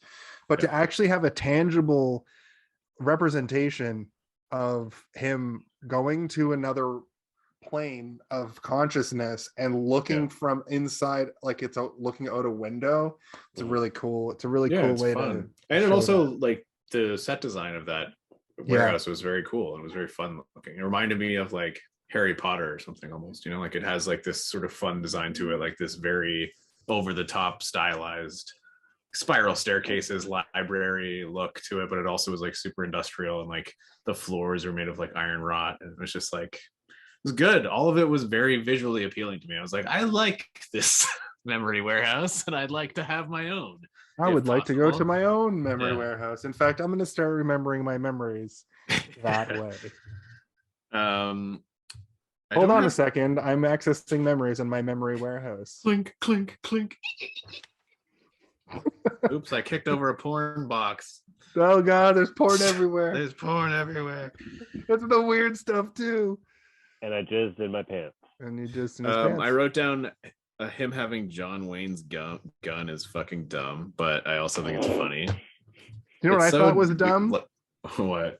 In 2003, smartphones didn't exist yet, but the technology definitely did. But I'll tell you where they weren't. They weren't in GPSs inside of a fucking gun as the tracker. Like they made like, what a maybe weird... like a tank, like a machine rocket launcher. Just do this dumb thing where you put a tracker on the car or like put a tracker in his pocket. Like, why the gun? What was that? Because like this is gonna blow some minds. You're not gonna get rid of that gun. Yeah, I think that was like the point. Was like it was like a very special thing to him, and he knew that if he gave it to him, he would never just huck it. I just thought in 2022, knowing that you could literally just hack somebody's phone to be like a Jeep, like to be a tracker, to have it inside of a gun was really funny visually to me. Right. It's like, why is your gun beeping? Bleep, bleep, bleep, bleep, bleep, bleep. I don't know. That's weird. It doesn't normally. But no, Kaylin's right. It's definitely like it was meant to be like, this is a thing this guy will never throw away. I could give him anything and he would probably find it suspicious, but me giving him this gun for years of service, he'll never get rid of it. He'll cherish it to the day he freaking dies. They like guns in the army/non-army. Also, if it's John Wayne's gun, I mean, even if someone gave me John Wayne's gun, I'd be like, wow, cool. Not I guess today, I'll keep this thing, I suppose, until I'm desperate. I'm gonna shoot it off into the sky. The only impression I know is about a pilgrim. Yep. Let's take this home. Yeah. Wait, I got work in the morning. Yeah. Okay. Well, I went through all my notes. I got through all my notes. I think I brought up everything that I wanted to bring up. Surprisingly. Oh, the one thing that I wanted to bring up was like the noise that when he puts his hood up and it's like it makes that crazy noise. The second in command guy? No, fucking Jones, when Mr. Gray puts the hood up and he's like becoming Mr. Gray, it makes like a very distinct sound effect, and it's like a stock sound effect that you'll hear in like hundreds of video games and cartoons and shit. Like it's this very specific sound effect. I know he's like walking around the front of the police car, I think, or right when he gets to the it happens truck. Twice. It happens actually, I think it happens 3 times. Yeah, I know the sound you mean. It's very specific, and it's from video games. Yeah. I really liked all of Jonesy's scenes with like getting a progressively better car. His little adventure that he goes on, and he gets the dog, and the dog, like, he's like, oh, you're my dog and you're gonna do so good for me, and then he just fucking impregnates. Like, come on, doggy. And he's being nice to the dog too. Like he's carrying it around. He's like, good doggy, good dog. Yes. Carrying my eggs, my egg babies. He should have just thrown the whole dog in the fucking reservoir, which was, I thought what he was gonna do. Again, you know, maybe there had to be some sort of gestation to oxygen before water for it to work. We can just nitpick all day, but at the same time, there's so many things you can nitpick in this movie. I'm here to that's nitpick. Not what I'm going to go for. Also, one thing I wanted to mention that we talked about at the top of the show about Stephen King's like books and novellas versus being turned into things. With a book, you have to condense, and with a novella or a short story, you can expand on. And I think that's why for the last 2 episodes, we're sitting here going, what the fuck? You know, we feel like we're missing something. And then when we did Stand By Me, we were able to talk about how they expanded on a very clear idea that was probably, how long is Stand By Me? It's probably like essay length, right? Or it's probably like 60 pages, 100 pages. Yeah, it's a short story inside of like a not even a huge novel. Like it's like the 4 Seasons thing, right? Like, yeah, is that all in one book? It's a short story. And so, like I said, like his short stories are very easily translated. Christine, I believe, is a short story. I watched that last night, and like I almost felt like that movie was maybe a little bit too stretched out. Is Maximum Overdrive a short story as well? I've never read it. Is that Stephen King? Yeah, it's like we've been Christine making this to the next to the next level, to the maximum level of Overdrive. Which I would like to watch. Do Maximum? Yeah. It's a book. It's a 1986 American comedy horror film directed by Stephen King. Whoa. Holy shit. How many things has he directed? Not a lot, because I don't think he's the greatest director. Because he's very good literary, but when it comes to like staging shots and stuff, he's not really the great. Like I think he had a lot of input on the Shining TV show, and that ended up feeling real like goosebumpsy. The new Goosebumps episode. The one that came out recently, or is there an old one? There's an old one. Oh no, I'm thinking of the sequel. Oh, Dr. Sleep. That movie was sick. Yeah, I haven't seen it, but like. So he wrote the screenplay and he directed it, and it's based off Trucks by Stephen King. And Trucks is, if this fucking shit will load, I assume a short story. It's a short story. So it's based off Trucks, turned into a screenplay. All of the processes Stephen King up to this point, then directed by him. So I think maybe June Henson just turns into a second month of Stephen King. Oh my god. No, I mean, there's lots. Also, spoilers. Next June is it's truncated because I got COVID, but it's June Henson. You got the Ripley. I got the Doing a replay. couple. All right. I think I've gone through all of my notes. There are a couple that I skipped over. I think that my favorite line in the movie is when Thomas Jane gets like a bunch of like random soldiers show up out of nowhere and they all say like halt, halt, halt, and he's like on the ground with his hands up and they're just screaming halt at him. He's like, I'm pretty much halted as much as I can. Like I can't halt any more than I've already been halted. But let's go into some final thoughts, I suppose. Love it. Let's start with Kaylin. Kaylin, final thoughts on the movie Dreamcatcher starring all your favorite childhood friends. It's true. So true. All of that and everything else. I enjoyed it. I definitely was expecting something different, which is just inappropriate of me to do in the first place. It felt like it was trying to be a few different things.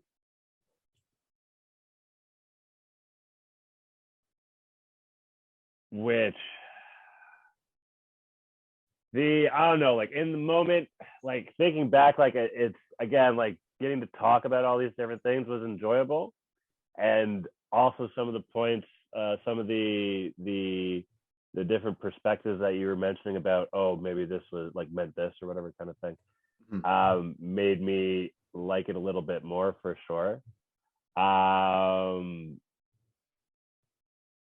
It felt like it just took a huge left turn towards the end. But I did enjoy it. There were some laughs. There were definitely some like tense moments or whatever. I give it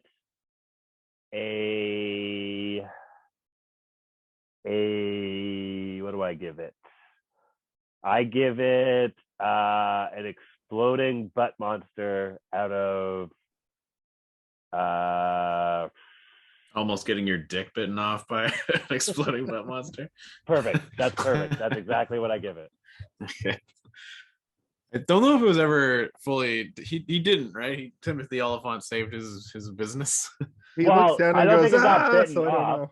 know. I think he burnt it a little. Yeah, he had to like hump the logs. He definitely fucked that fire. Yeah. All right, Jason. Final thoughts on the movie Dreamcatcher. Dreamcast. I loved the Dreamcast when it came out in 1997. It was a great console. You could play games like Power Crystal or whatever on it, and Jet Set Radio. Yeah. And Marvel vs. Capcom. I like this movie.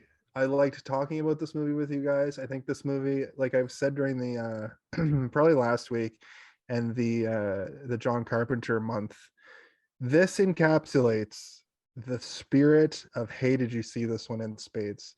Yeah. This is one of the best like hey, did you see this one movies we've done because it's so on brand for my vision along with Kaylin. I think he can probably agree for what I always envisioned this podcast to be. There's lots to talk about. There's like sometimes you'll watch a movie, Needful Things not so much, where you get bored.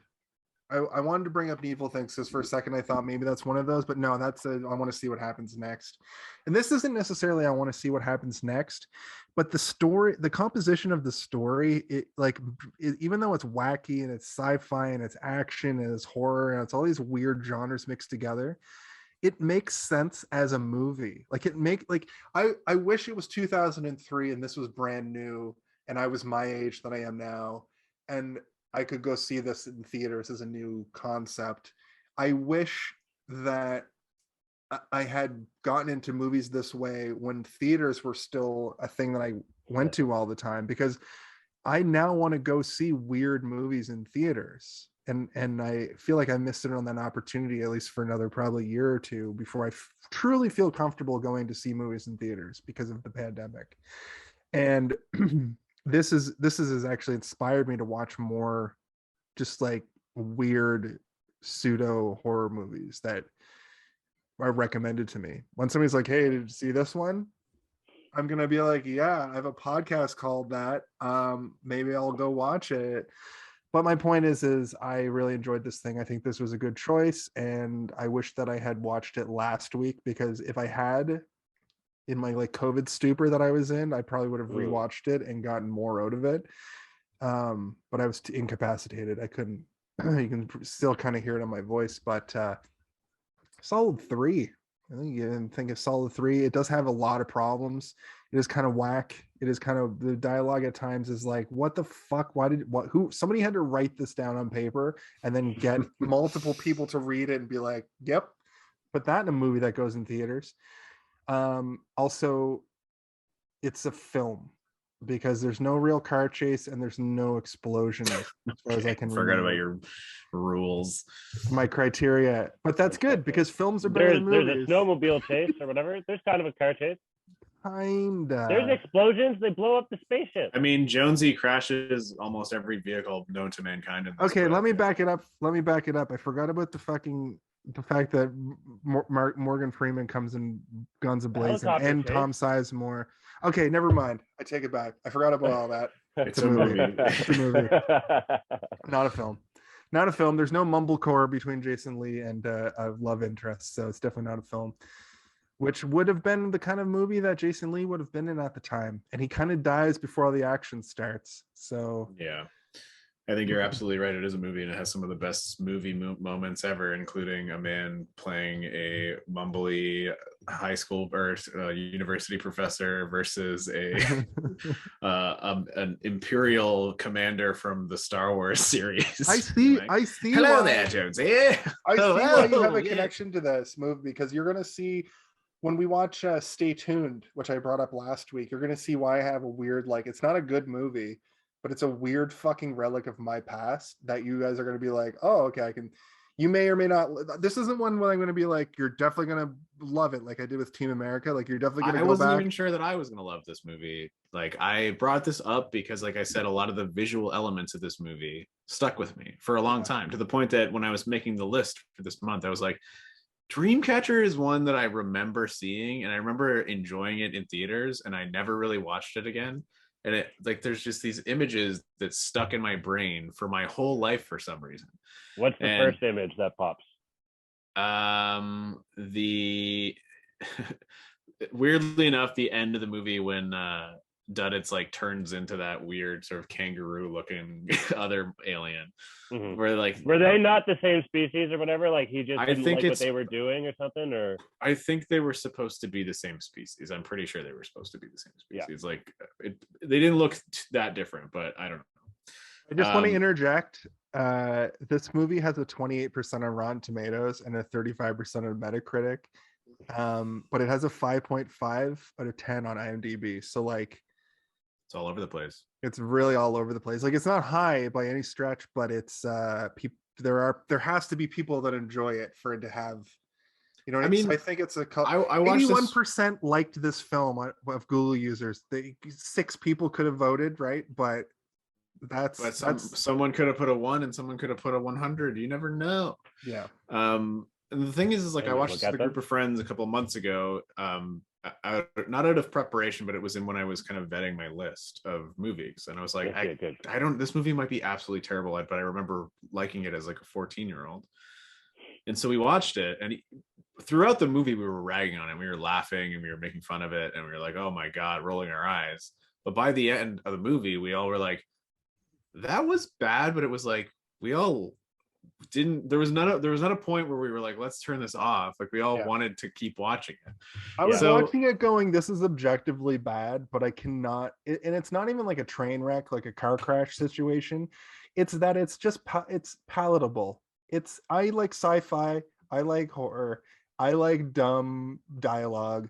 I like these actors. That's enough for me. I'm not going to sit here and be like the equivalent. I'm not going to give it a 4 out of 5. You know, I'm not going to be like, this movie fucking rules. I'm going to be like, I'm going to give people an apprehensive watch this if you're into this sort of thing. And if you love Stephen King, definitely watch this movie because it feels like a Stephen King thing. Yeah. When I posted this on Instagram or like shared the post that we were doing this, I got a couple of messages from people that I haven't spoken to in a long time. Oh being yeah, like, why the fuck are you doing this movie? And like, you know, I was like, it's kind of the point of the show is like we sometimes pick movies that like not something that you would necessarily want to discuss, and you pick it specifically so that you can see if you can discuss it. And I think that we proved the point that like even movies that are not universally loved or even respected, we can still find some stuff to talk about. And movies you would expect to have a lot to talk about, like my Trey Parker and Matt Stone experiment, like there wasn't a lot to talk about after you got through a couple of the movies because it's just the kind of a broken record. Yeah. So I guess I didn't really get to my final thoughts. I did kind of wiggle some of them in there while we were talking, but I think at the end of the day, this movie is something that I won't recommend to you to watch by yourself really ever, but this is something that you can sit down with a group of friends and have some drinks or whatever, and you don't need to really worry about being completely silent throughout the movie because the movie overly broadcasts what's happening the entire time. Yeah. You're never really confused. Yeah. You might be confused about how their powers work, but luckily there's like 4 different scenes where they go back to them as kids that explain how their powers work. So you're just like, yeah, it's fine. The performances are all good. There's no bad performance in this movie that pulls me out of it to the point that I'm like, oh, this person's acting, except for, I would argue, the kids do feel very actory. Like all their dialogue is like, it's just as cheesy as the adults, but it's comes off with like an extra layer of mustard on it because you're like, oh god, these child actors are acting too hard at me. And like I've said throughout, it's enjoyable. Like it's enjoyable enough that it keeps your attention and it keeps you invested to the point that you kind of want to get to the end, even if somebody already told you what happens at the end. You're like, but I want to see what's up with this dog, and like, does Jonesy defeat Mr. Gray in his own mind warehouse? Like, I want to know what's going on with all the little elements. And there are so many elements in it that are mixed up, like all the crazy shit from the book is in the movie, that you can at least attach to one of those things.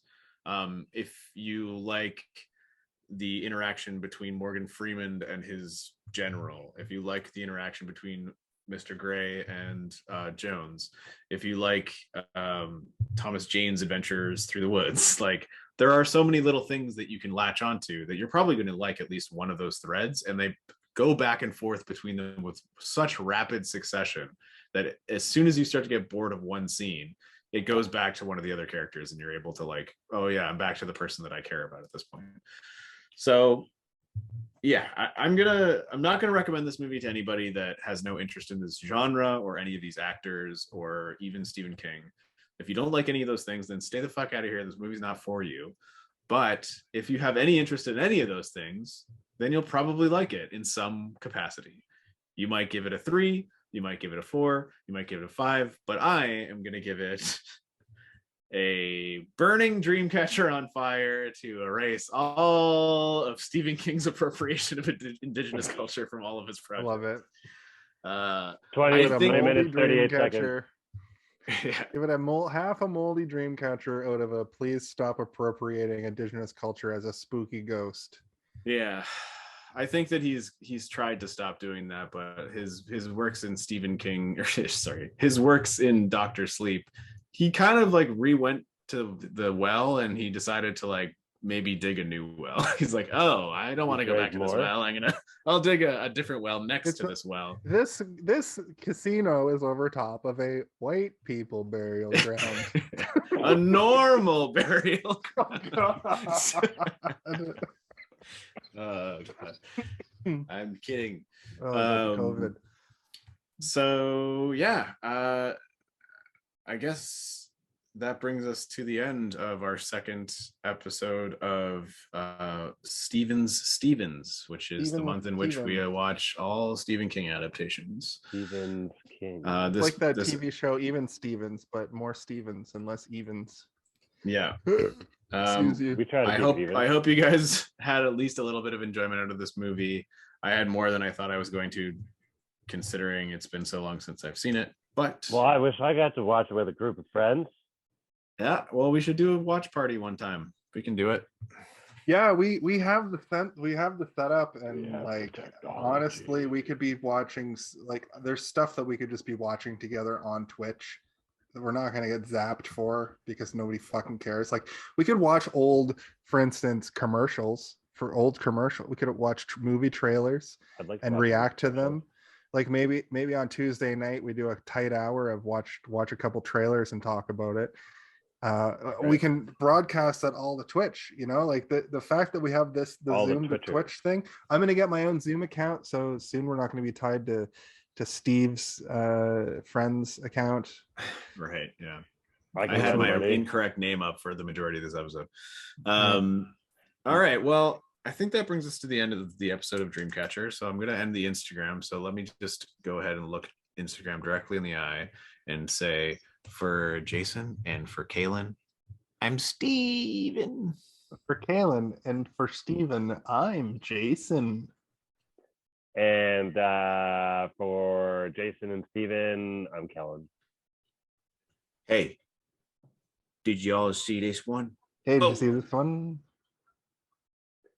Hey, did you see this one? Hey, did you see this one? I